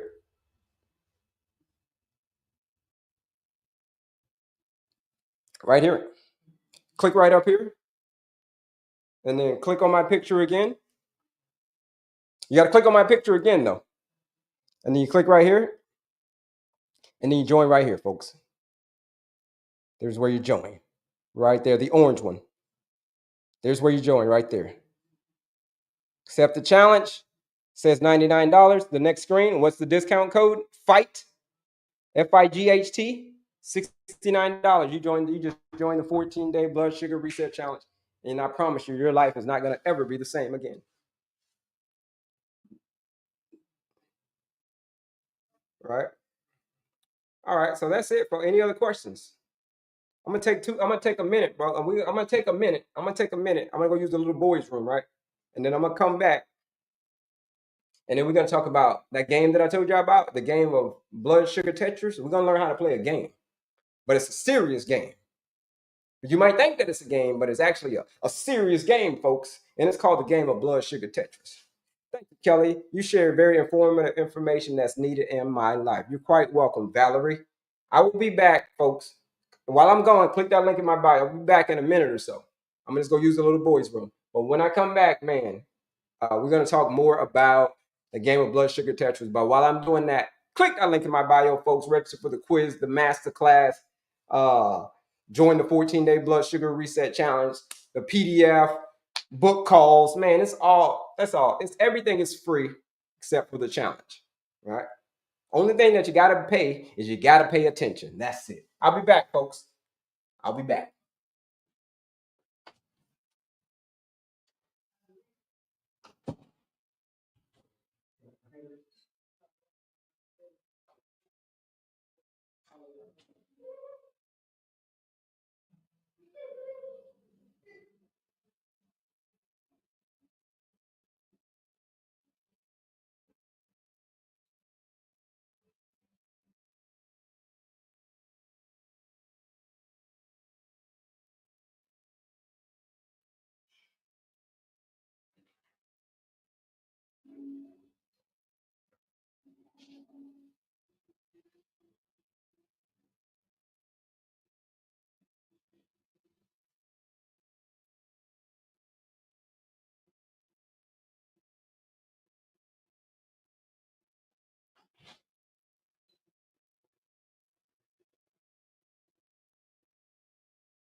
folks.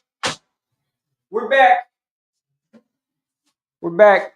See, a couple of folks stuck around. All right. Any questions before we go to the next topic, folks? That's it.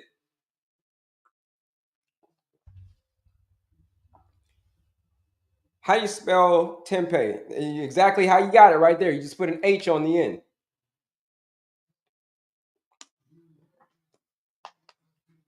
That's it. Tempeh. That's all you were missing is the H.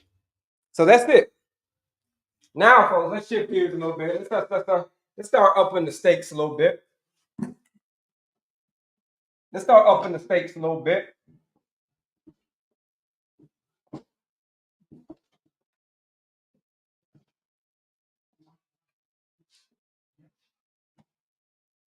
Let's play, folks, what I like to call the game of blood sugar Tetris. This is a serious game, folks.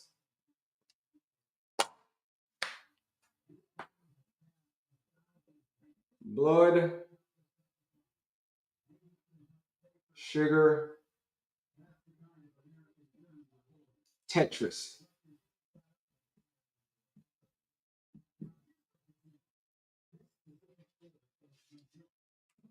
That's a little weird. Blood sugar Tetris, folks. All right, that's good. Little game I created called Blood Sugar Tetris. What are we doing in this game? Here's what we're doing. The game is to survive. You got to survive the game. Here's what we do. Because if the game is over, that's a wrap.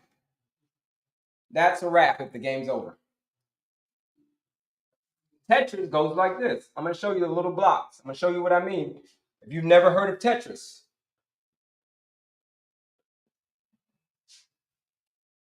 here's what happens when you play Tetris, folks.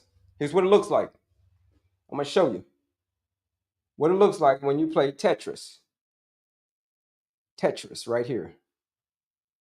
Pull up some of the images right here. Look. Here's what happened. Here's what it looks like when you play Tetris.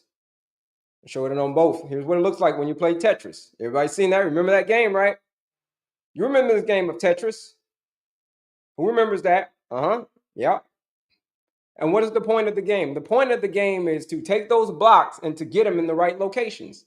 Get those blocks in the right locations. Check this out.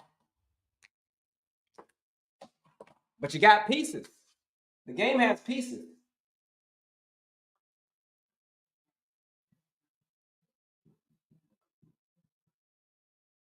Fat. This piece is going to be called fat. You got another piece over here. You got some pieces. There's some pieces to this game. You got protein. That's one of the pieces. Fat's one of the pieces. Protein is one of the pieces. What's the other piece? Oh, yeah, the big one. The big one. Ooh, carbohydrates. Carbohydrates, folks. Carbohydrates is also one of the pieces. Ooh, one of the pieces. And congratulations. Somebody just joined the 14-day blood sugar reset challenge. Shout out to them.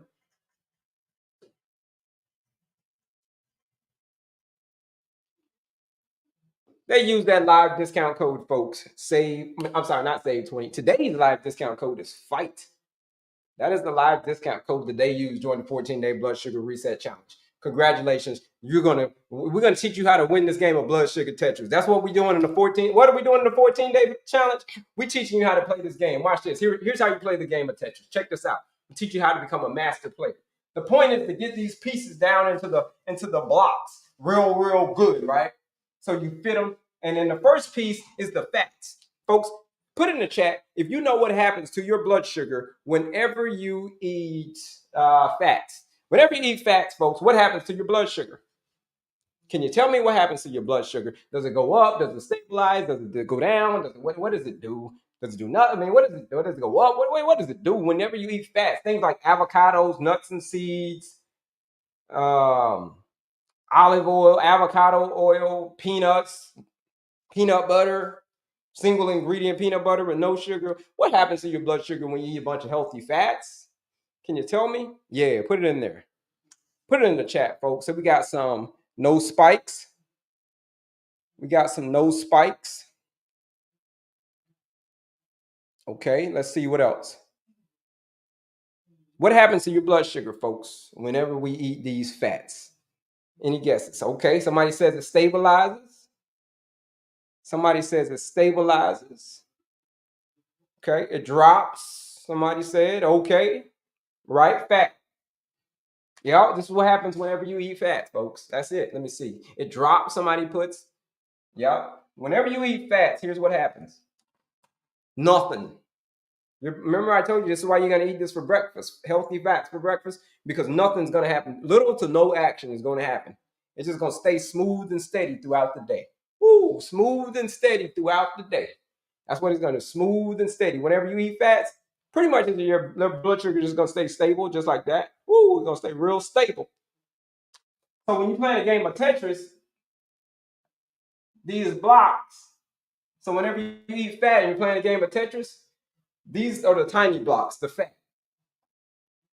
So not much happens. So you can just, if you ever played Tetris before, you can take one of those little pieces, especially in the beginning level, you can take that piece and you can move it all throughout the board and you can still put it in you still got enough time to put it in the right location, don't you?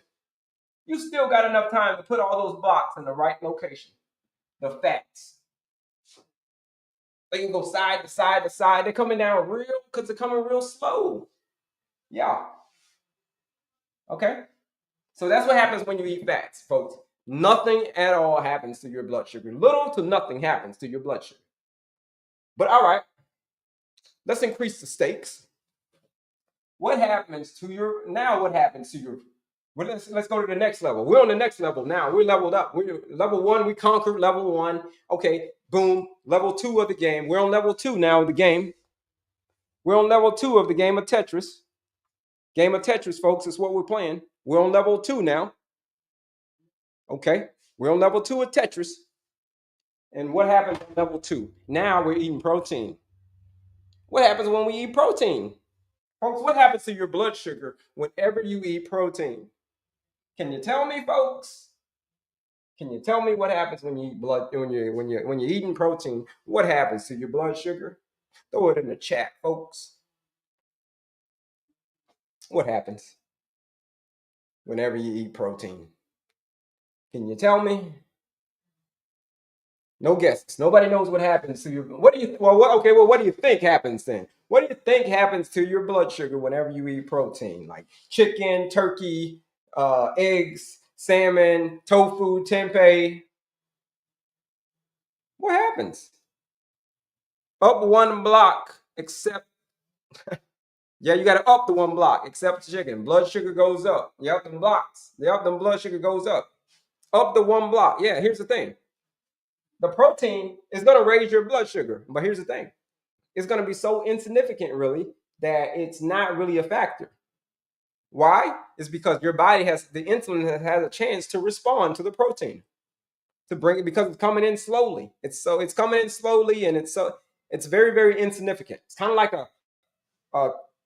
if you live in California. You know, some people on here from California. If you live in California, you get earthquakes in California, right? But sometimes you turn on the news at night and you be like, hey, we had an earthquake today, but I didn't even know that it was an earthquake today. You didn't even know that it was an earthquake. You're like, no, I didn't know it was an earthquake. Well, you didn't know it was an earthquake is because it was so low on the Richter scale that you couldn't even feel it. But the only way that you knew that it was an earthquake is you turned on the news, the 10 o'clock news later on that night, or the 6 p.m. news, or whatever kind of news that you watch. And as a result, you just went on about your day. So it's the same thing that happens with the protein, folks. Yeah, it's going to raise your blood sugar, but it's going to be it's nothing that you can't handle. It's nothing that your body can't handle. So the blocks are a little bit bigger, but they're not coming down that fast still. They're a little bit bigger, but they're not coming down that fast, really. So you've got time to correct for it. So you've got time to move these pieces. It's the same thing that your insulin is doing. Since the blocks are not coming down that fast, the insulin has time to adjust. It's got time to adjust. That's how you got that look. And then eventually you're gonna get right here. The pieces are gonna be down here. Oh, look. I'm gonna put the pieces back in the same color. You know what? Same color pieces. Same color pieces, right? Fat was because we brought the fat down. Fat goes right there. Then we said what? Protein right here. Protein came down, but it didn't come down too fast, so we're able to get it. But here's the thing. Ooh, now what happens, folks? Now what happens whenever you eat carbohydrates? Who can tell me what happens to your blood sugar whenever you eat carbohydrates? Can you tell me? I know you got some more folks coming in, but folks, can you tell me, if you're just coming into the room, folks, can you tell me what's happening to your blood sugar when you eat carbohydrates? Things like rice, pasta, lasagna, spaghetti, you know what I mean? Bread, potatoes. Ooh, some of the drinks, you know what I mean? Your drinks, your Coca-Colas and all of that stuff. What happens to your blood sugar then? Anybody know? Spikes. Yeah, spikes. Spike your blood sugar and insulin spike. Glucose spike and insulin spike. Spikes insulin. Yeah, all of that stuff. All of that stuff is getting spiked. So, folks, if you just joined us, we're playing a game of blood sugar Tetris. Come on, we're playing the game now. We're deep in the game now. We've leveled up. Now, when the carbohydrates come in, everybody said that they spike. Your blood sugar spikes. Very specific word that they used. Spike. So what does that mean in the game of Tetris? And a spike, here's what happens with a spike. That means these pieces are coming in so quickly. These pieces are coming in so quickly. And they're the big pieces too. You played Tetris before. And they're the big pieces. You seen the big pieces. And they just start coming in so quick, so fast. They're like, yo. You be like, yo. That's all you can say is yo. When you're playing a game of Tetris, all right, all you can say is yo. Yo. The pieces start coming, yo, bro. Come on, bro. Yo. They start coming in so quick that before you know it, here's the carbs down here, the carbs. Before you know it, the carbs are piled up so fast, so quickly. And you play the game when you get to the higher levels, right? And on Tetris, what happens in the higher level of Tetris whenever whenever the pieces started piling up real quick? What happens in the game of Tetris, folks? Who can tell me what happens when these pieces, these big old pieces start piling up? What happens in the game of Tetris? Can you tell me? Who knows what happens? Oh, game over. That's it. Game over. Game over. Here's what happens. Look, check this out. I'm going to show it to you. I'm going to show it to you. Oops. I'm going to show you the screen. I'm going to show you what the screen looks like. Tetris. Game. Watch this. Watch this, folks. Hold over. This is what happens. In the game of Tetris, this is what happens. You see that? Yep. Somebody said it. Insulin spikes. Yep. Fatigue. Yep. Crash. Yep. All that is look. Look what this is what it is in game of Tetris. This is what it says. You play Tetris and the game's over. Look. Showing both cameras. Look. Game over. Game over.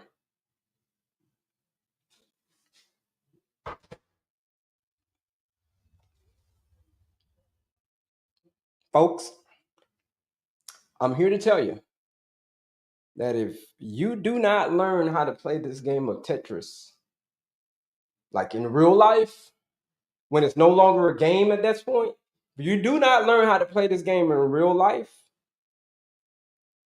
and if you're struggling with insulin resistance, and if your A1C is high, I'm telling you, you're playing the game all wrong.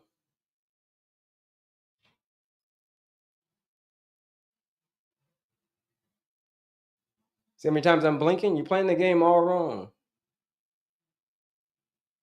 And eventually, if you keep playing the game that way, eventually the game is going to be over. And see, here's the thing. In Tetris, you can hit the reset button on the game. You can hit the reset button like reset, bing, hit the reset button. But in real life, you can't hit that reset button. Because when the game is over in real life, the game is over. I'm going to illustrate this to you. Somebody just joined the 14-day challenge. Shout out to them. Shout out to them. I'm going to illustrate this for you, what this looks like in real life. In real life, this is what it looks like, folks. This is a cube. This is 1 teaspoon right here. This is 1 teaspoon of blood sugar. Look, 1 teaspoon of blood sugar right here. That's all your body wants to see at any given time is 1 teaspoon of blood sugar. That's all it wants to see through your whole body. That's enough energy for it. Your body's like, you give me 1 teaspoon, that's enough energy. That's all the energy I need. But see, what happens is in real life is we're playing the game of blood sugar Tetris all wrong, and we just start piling on. So when your blood sugar's at 100, if you look at your blood glucose monitor, your CGM, and you test your blood sugar, and your blood sugar's at 100, this is how much sugar you have in your bloodstream when your blood sugar's at 100. When your blood sugar's at 200, this is how much you got. 2 teaspoons, more than double what's required. More than double what's required. When your blood sugar's at 300, you've got 3 cubes of sugar now through your whole blood, through your blood. Instead of 1, you got 3. So what's happening? You get more and more sugar in your blood. Things start thickening up. Your blood starts getting a little bit thicker, doesn't it? Kind of harder for things to move around, right? Kind of hard for that blood to push through those other places where it's supposed to push through. Like there's some tight places, right? There's some tight places where that blood has got to push through. Like say some men be like, hey, Kelley, well, what do I do about erectile dysfunction? Well, erectile dysfunction is a product of having too much of this through your bloodstream. Too much of these cubes going through your bloodstream. Look at all these cubes. Look at all these cubes. Your blood sugar's at 400, 500, 600, 700. This means you got a lot of cubes going through your bloodstream. And that means that your blood is getting so thick. Get all that sugar off my hand. I told you it's sticky, right? Remember I told you about hemoglobin? How sticky it is? It's sticky. It's annoying, right? That's what's happening to your hemoglobin. But anyway, when your blood sugar going to 600, 700, and all that stuff, man, these pieces are coming in so quick. And you're going to lose that game real soon. You're going to lose that game real soon. Them chips going to pile up on you. And you ain't going to be able to press the reset button. When they amputate your toe, you ain't going to be able to press the reset button on getting your toe back. When you lose your vision, you ain't going to be able to press the reset button on getting your vision back. Okay? You're going to be able to press the reset button on that. That's so, folks, this is what I'm telling you, how to play this game of Tetris. You hang out with me for 2 weeks, like many people have done. I got them outside of their comfort zone. And I told you, I'm the captain of the ship now. I'm the captain, Captain Phillips. I'm the captain now. You hang out with me for 2 weeks, I'm going to teach you how to play this game a whole lot better. And starting in just 2 weeks. And you're going to be one of the success stories that so many people have joined the challenge this morning. You want to be part of one of those success stories? Join the 14-day blood sugar reset challenge, where today's discount code is FIGHT. FIGHT. Because I want you to fight for your health. There's a fight on tonight. That's why I use that. But I also want you to fight for your health. I want you to be able to fight so hard to beat this game. You know how when you were a kid and you fought so hard, you're like, I'm gonna try everything in my damn power to beat this damn game. Remember when you were a kid and used to play video games? That's what I want you to be again. I want you to have that kid-like energy again about your life. Just like you playing the game when you was in the 1980s. I grew up in the 1980s and I'm playing Nintendo, right? I'm playing Nintendo in the 1980s. And then in the 1990s came out, the Super Nintendo came out. Woo! And the Super Nintendo came out. And then the PlayStation came out. And then all the other systems and all the Xboxes and all that came out. Playing the video games. So I want you to think about your life as if you're playing a video game. And it's a game of Tetris. And the pieces that you put, these pieces are part of the bigger game. And how you stack up these pieces will determine whether you're going to be here for the next 10 years, 15 years, or whether you're going to keep your limbs, whether you're going to keep your eyes, whether you're going to keep whatever. Whatever it is that you want to do, get off the meds, whatever it is that you said that you wanted to do. You better learn how to play this game a lot better. You want to learn how to play that game, hang out with me for 2 weeks. Or book a call, join, do something. Book a call, what else? You could take the quiz. It's a 2-minute quiz that you can take, or 14-day blood sugar reset challenge, or the master class. That's all free. The master class is free. Everything is free. The only thing that's free, not free, is the 14-day blood sugar reset challenge. I got to charge you for that because it's real people getting real results because they're really serious about playing this game of blood sugar Tetris. So that's it, folks. If this is making sense to y'all, if y'all want to learn how to play this game better, put a hell yes in the chat. Put a health yes in the chat if you're going to learn to play this game a whole lot better. Or if you're just going to sit back and let the chips pile up until your game's over.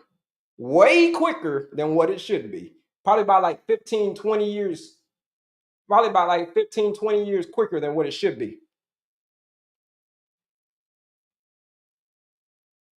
Let's see. Let's see how many health yeses we got. All righty, Captain. I used to be over 1,000 a day before. Yeah, that's 1,000 is like 10 of these. It's like 10 of these. You want to know how thick your blood is? When you got 10 of these going through there, your blood is so thick at 1,000 and nothing is circulating. Like I told you before about that ED. You want to bring back that, you want to bring back the functionality in your man region.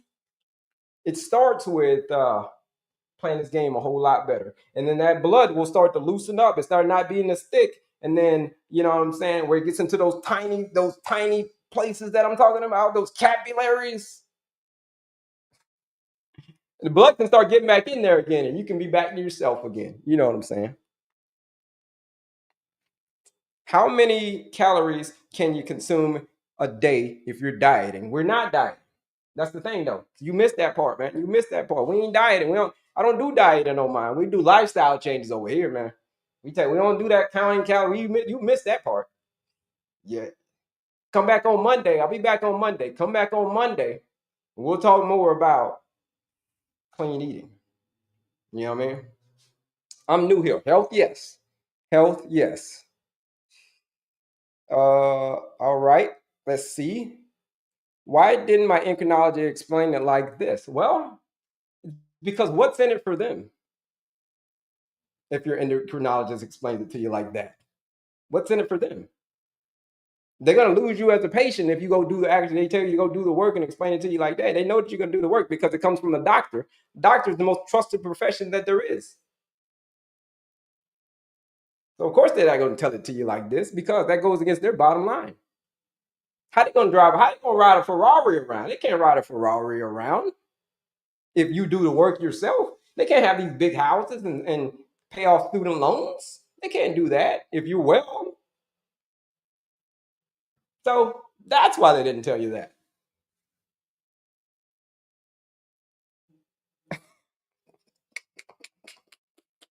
Just like my doctor didn't tell me that. Like, and then, but truth be told, a lot of doctors don't know either because a lot of you go to the doctor. My doctor was in worse shape than I was, and you saw my picture. You saw my picture. He was bigger than me, and he's my doctor. Needless to say, after the transformation, I got a new doctor. I ended up getting a new doctor after I made my transformation. That's it. Yeah. Yeah. They're not gonna tell you that, bro. That is horrible, Queen. That's how it goes, though. That's just the beginning of it. It goes way deeper than that. Trust me. It goes way deeper. That's just scratching the surface. All right. That's just scratching the surface. Can numbers be reversed? You're absolutely right. Oh, numbness. Yeah, numbness can be reversed. That's part of probably you're probably talking about starting on neuropathy. It's called a practice for a reason. Yeah. Can numbers be reversed? Absolutely, they can. Absolutely, they can. Why? It's because type 2 diabetes is a dietary and lifestyle driven condition, meaning it was your diet and lifestyle that caused the condition. It was the diet and lifestyle that caused the condition. Here's the thing: when the diet is wrong, medication is of no use. When you're playing this game of Tetris all wrong, you can take medication until you're blue in the face, but it ain't gonna do anything but prolong the inevitable. It's just gonna prolong your suffering. That's all. If you try to cover it up and mask what's really going on underneath, and what was really going on underneath is you had to change your lifestyle. You had to have a peaceful mind. You had to find ways to have an active body, be active. You had to clean eat, which we've been talking about the whole time, and then effective sleep, and then cutting out the alcohol. We had to find the ways to maximize these areas. This is the only way that you're gonna get rid of type 2 diabetes, folks. I'm type 1 since childhood. If you're type 1, here's the thing about type 1. No, you can't get rid of type 1 diabetes, but you can learn how to play this game a whole lot better. You can learn how to play this game of Tetris a whole lot better. You can make yourself so insulin sensitive that even though you still will require insulin, the amount that you require is going to be dramatically less as if you master these lifestyle areas: peaceful mind, active body, clean eating, effective sleep. That's a 4-part formula, folks, that is in my linked in my bio. It's a master class. It's a free master class, folks, where I break down the 4-part formula: peaceful mind, active body, clean eating, effective sleep. Click that link in my bio. Let's see here. Are you on medication? No, I'm not.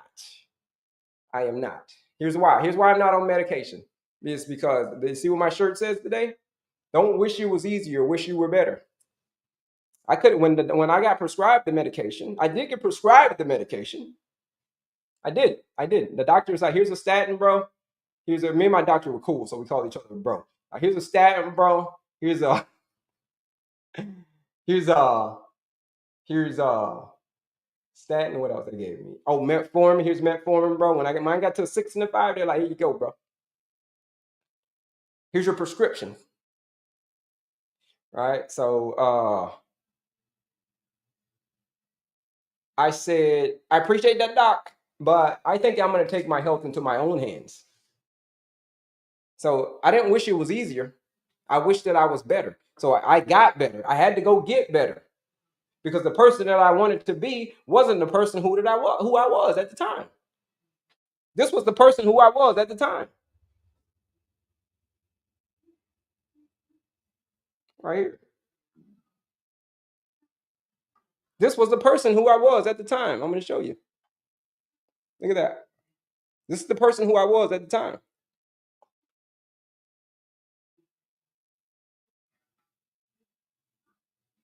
All right. So, yeah, that was the day. Right here, I'm going to show you this picture right here. This picture, this is the last picture I took before I made my, this is the last picture I took before I got my diagnosis. Before I got my diagnosis, this is the last picture I took. Got diagnosed, medication, and then I decided I was not going to go out like that. And I decided to take my health into my own hands, and I decided to reject the doctor's offer and I decided to start playing this game of blood sugar Tetris better. I changed my medication. I prescribed myself real medication. I prescribed this myself. You don't have to prescribe. The doctor doesn't have to prescribe you this medication. You don't have to prescribe yourself this medication. All right. The only person that I can't prescribe you this medication, even though I'm going to be the captain of the ship. Like I said, what Captain Phillips? You got to be the one that says, okay, you can prescribe it to me, Kelley. You can prescribe it to me when you join the 14-day challenge. I'm gonna be the captain of the ship, but you're the one who's actually got to do the work. I can't do the work for you. I can't do it for you. You can't wish it was easier. You can't wish for the wind to blow in your direction. See, picture yourself like a little sailboat. You're like a sailboat in the middle of the ocean, a little sailboat, and you got your sail, and the wind is blowing all different types of direction, just taking you wherever. That's all the noise in the outside, just taking you wherever. But here's the thing: don't wish for the wind to blow in your direction. Wish for the wisdom to learn how to set a better sail. Because no matter which way the wind blows, you'll be able to still make it to your destination. Because you learn how to set a better sail. So you can't control the wind. Don't try. You drive yourself crazy trying to control the damn wind and wishing it blew in your direction. The same wind blows on us all. The same wind blows on us all, folks. You just got to know how to set a better sail. That's it. And it all starts playing this game of Tetris is learning how to set a better sail. Playing this game a whole lot better, cleaning up these areas of neglect, cleaning up these areas that you've neglected by eating all this stuff all the time, and to the chips pile up and this game over. You gotta start to clean up the neglect, folks. Let's clean it up. Let's clean. I don't care how long you had diabetes, 5 years, 10 years, 15 years. Let's start to clean that up right now. Let's clean it up right now. Starting right now, you're like, listen, I've been neglecting this thing. I've been avoiding this stuff for all these years. Right? I let my words run loose without a follow through. Now the value of my words have been cheapened because all I've been doing was talking the last 5 years about what I'm gonna do. I'm gonna do this. I'm gonna do that. 10 years. I'm gonna do this. I'm gonna do that. We check back with you in 10 years. The only thing that's changed. Here's the only thing that's changed in 10 years, folks. When it comes to your status of your diabetes, the only thing that's changed in 10 years is this: your prescription. That's the only thing that's changed in 10 doggone years is your prescription. It got stronger. They gave you a higher dose. Just like the doctor tried to give me. They gave me a dose. They started me off on the lower dose because I had just got the diagnosis. But if I kept it, that was in 2019 is when I showed you this picture. From that picture, that was in 2019. Had I kept doing the same thing that I was doing in 2019 that I'm doing now in 2025, you want to know where I'd be? I'd probably be in the dirt. I'd probably be in the dirt.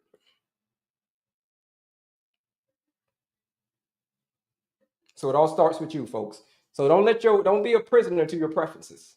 Don't think sitting on the couch and just taking a bunch of medication and watching Netflix is going to change the status of your diabetes. Because like I said, the only thing that's going to change in 10 years is your prescription.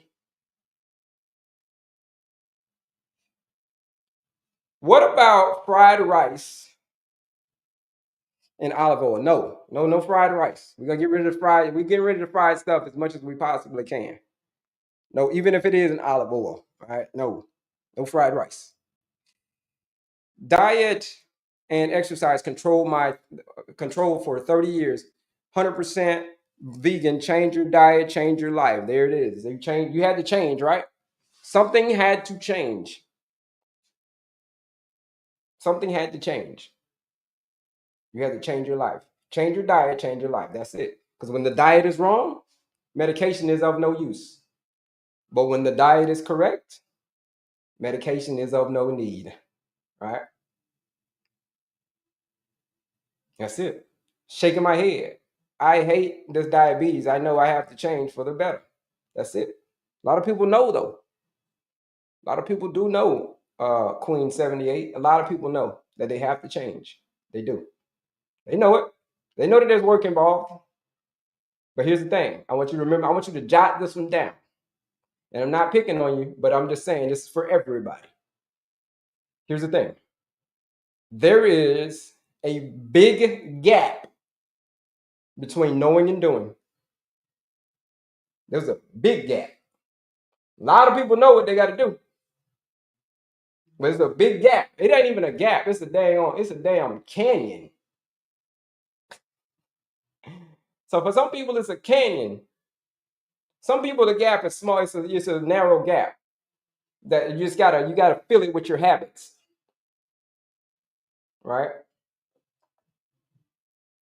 There's a big gap between knowing and doing. But you gotta start closing that gap, narrowing that gap. How do you narrow that gap? The gap between knowing and doing is by your daily actions. It's by your daily habits. It's by waking up doing the same thing over and over again, no matter how you feel. No matter how you feel, like, yo, I feel like trash, bro. It don't matter how you feel. You got to get up and do the work. Because here's the thing. That's called discipline. Doing the necessary things to achieve a desired result. You're doing the necessary things to achieve a desired result. That is what discipline is, folks. People are like, well, what's the definition of discipline? The easiest definition that you can say of discipline is this: doing the necessary things to achieve a desired result. All right? That's what discipline is. You took the words right out of my mouth. Knowing and doing is two different things. It really is. The whole big old thing. Like I said before. Yeah. Don't let your words loose without the follow through, because you'll cheapen their value. You can tell all these people, I'm going to do this, I'm going to do that next year, I'm going to do this, I'm going to do this tomorrow, I'm going to do this, I'm going to do that. Kelley got me all motivated. I'm going to do this. I'm going to start today. I'm going to start tomorrow. I'm going to start tomorrow. But here's the thing. There's also a thing called the law of diminishing intent. I don't know if you ever heard of the law of diminishing intent, but the law of diminishing intent says this. It says that if you do not do it now, if you're all when the idea is hot and the motivation is strong, if you don't do it right now when the idea is hot and the motivation is strong, here's what's going to happen. The law of diminishing intent is going to kick in on your butt. That means that the more time goes by, I'm going to do it tomorrow, I'm going to do it this day, I'm going to do it next, I'm going to do it Monday. By the time Monday gets here, the idea is not hot anymore and the motivation is not strong anymore. And as a result, you're going to go back to what's comfortable. That's what's going to happen. And that's why you never change, folks. That's why you never do it. Because you're like, I'm going to do it later. I'm going to do it later. And what you don't know is the law of diminishing intent just kicked in on you. You ain't even know it. That's why you never did it. That's why you started it and stopped it, started and stopped it. You meant to do it, and then it got hard, and then you stopped, and you like, yo, I don't want to do this anymore. And so you just go back to what's comfortable. And that's going back to the doctor and be like, yo, doc, let me get the blue pill. Let me get the blue pill, doc. Let me stay in the matrix. Let me stay in the matrix, doc. Give me the blue pill. Give me the metformins. Give me all of this stuff. Give me the Ozempics. Give me all of that. Give me the blue pill, doc. Because you know what?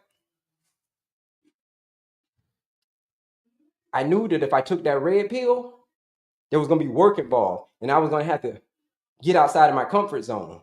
And I was going to have discipline. I was going to have to get up and do the necessary things to achieve a desired result, no matter how I feel. That's what's going to happen. You're going to be like, dang, it's just going to hit you. That's called the day. You want to know what that day is called, folks? That's called the day that turns your life around. The day that turns your life around is that day where you say enough is a damn enough.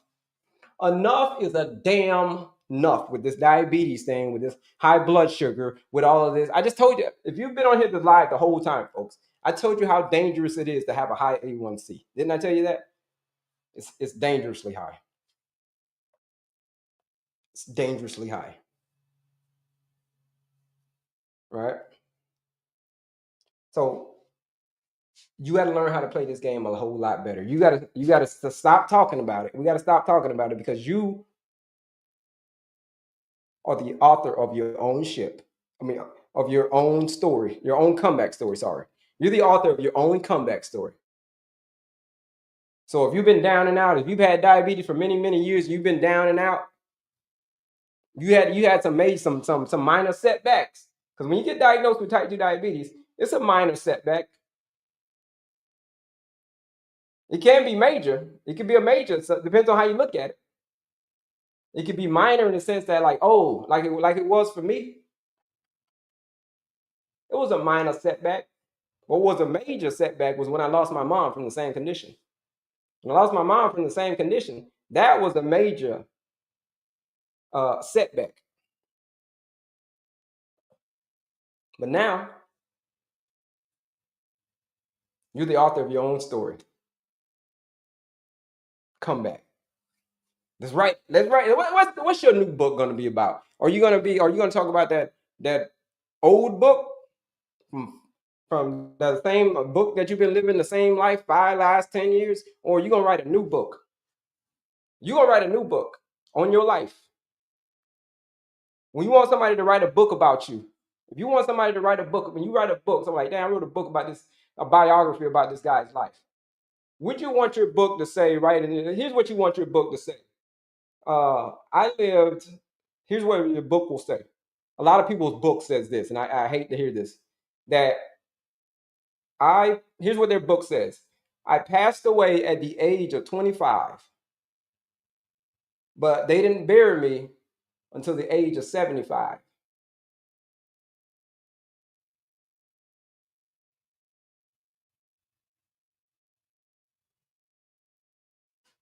Let that settle. Your book is going to say this. If you don't change, this is what your book is probably going to say.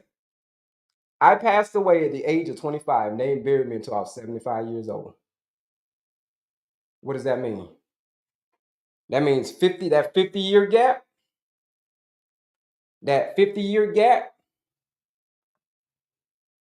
you just wilted your life away. It was written like, oh, they suffered from diabetes. They didn't change their lifestyle. And as a result, they left here at probably not even 75. They left here at like the age of 55 years old.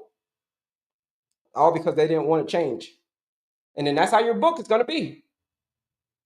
And then that's it. So and then that's how your book is going to be written. Do you want that to be your book? I sure don't want that to be my book. If you don't want that to be your book, folks, here's a couple things that you can do. Number one, register for the quiz right here. Let's get this thing to 30,000, folks. We're getting ready to get up out of here. We're out of here in 5 minutes.